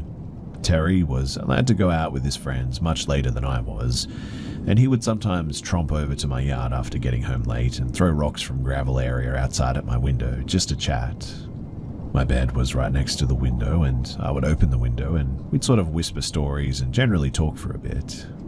My second story window faced our backyard, and his house was to the side of it. I could see his house from my window, in fact, over the shrub trees and walking path to his driveway. I would often know if he was out too. The light was on over the side door entrance, or if he was already home, the light would always be off. Now, one time, during the summer when my window was open, I heard a car in his driveway dropping him off. I was probably 14 years old, and it was around midnight. I heard Terry get out of the car and was talking to his friends. Soon his friends pulled away, and I softly called out, as loud as I could without waking my parents, asking Terry to stop by and chat. He didn't respond though, as he probably didn't hear me, and then I came up with the not-so-brilliant idea to sneak outside and scare him. I'd spent many years in the woods and learning how to blend in and be silent. As kids, we would often sneak around and scare each other. So I silently sneaked out from the second floor and out of my back garage door, which led to our backyard below my window, which also led to Terry's house off the side, through our gravel area, then through a well-worn path through the woods about maybe 25 feet long. My parents had put in a gravel pit around the back of the house, probably because nothing much grew to the shade of the oak trees. There were 14-inch oak rounds set out as an uneven stepping path in the gravel, and if you stepped off onto the rounds, the crunch of the gravel rocks would give you away. But I picked up my way expertly and silently across the log rounds facing Terry's house. My eyes got accustomed to the dark, and I didn't see him. Also at that time, I heard the door of his house close and the light going off, signaling that he went in, likely to bed. I waited a bit as I thought that I saw something move in the woods between our houses, but not on the path that we'd always use. If you didn't use the path, there were wild roses and raspberry plants that had thorns and were painful to walk through if you weren't careful. So I thought that it was odd that he'd be in the woods, but maybe he wanted to scare me like I was plotting to do to him or something. But I saw something human-sized and dark moving through the woods slowly and pausing every once in a while like me. It was coming closer, and I definitely saw it, but it was strange in that it wasn't walking directly to my window to talk. Therefore, I hunched down and waited in silence, wondering if I could still startle him. I still thought that it was Terry, and he saw me and snuck out, and he was trying to scare me. I watched a dark outline of a human figure moving, but then I would lose sight of it in the foliage. It seemed to be stalking slowly and listening or checking every few feet while hiding. So I whispered after losing patience one last time for Terry, but he didn't answer. I got bored of hiding and crouching, so I quietly tiptoed back to my garage door and went back inside, silently looking up as I went.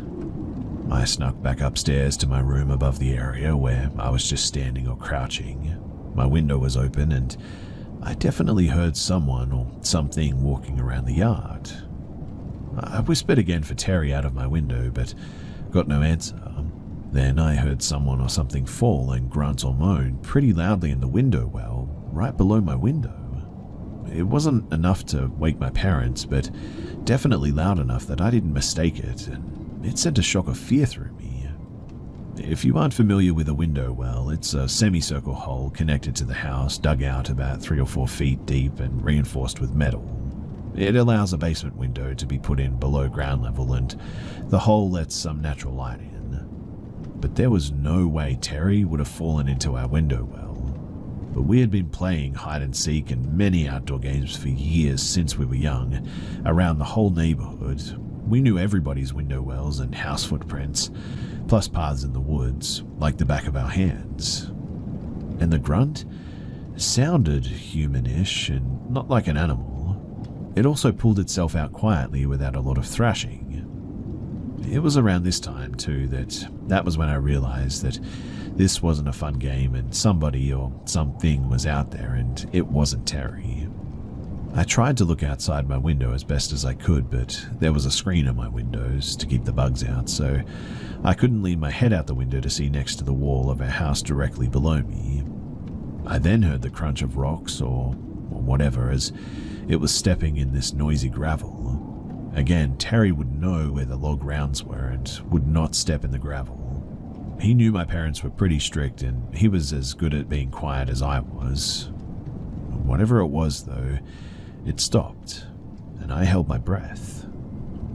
I pretty much sat there with my face pressed against the screen, 2 stories up for probably half an hour. It seemed like an hour, but I'm sure that I didn't have patience back then to wait that long. But I never heard it, him or her, leave, but I grew tired and eventually I just fell asleep on my bed that was next to the window. Now, there are a few things that I'm certain of. One, it was not Terry. I asked him later too, and he said that he went to bed that night when he got home. He also would have no reason to lie, so it just makes no sense for it to be Terry. I'm pretty sure that it wasn't one of our neighbors too, and I can't think of any reason that a person would be there. But we had a few neighbors, and only 2 other houses out of 7 had kids. Again too, these 7 houses were spread out in 2.5+ acres per home. There weren't any big animals in the area too, like I said, and as wooded as the whole area was, we only had some deer, but they were hunted and didn't come close to homes ever.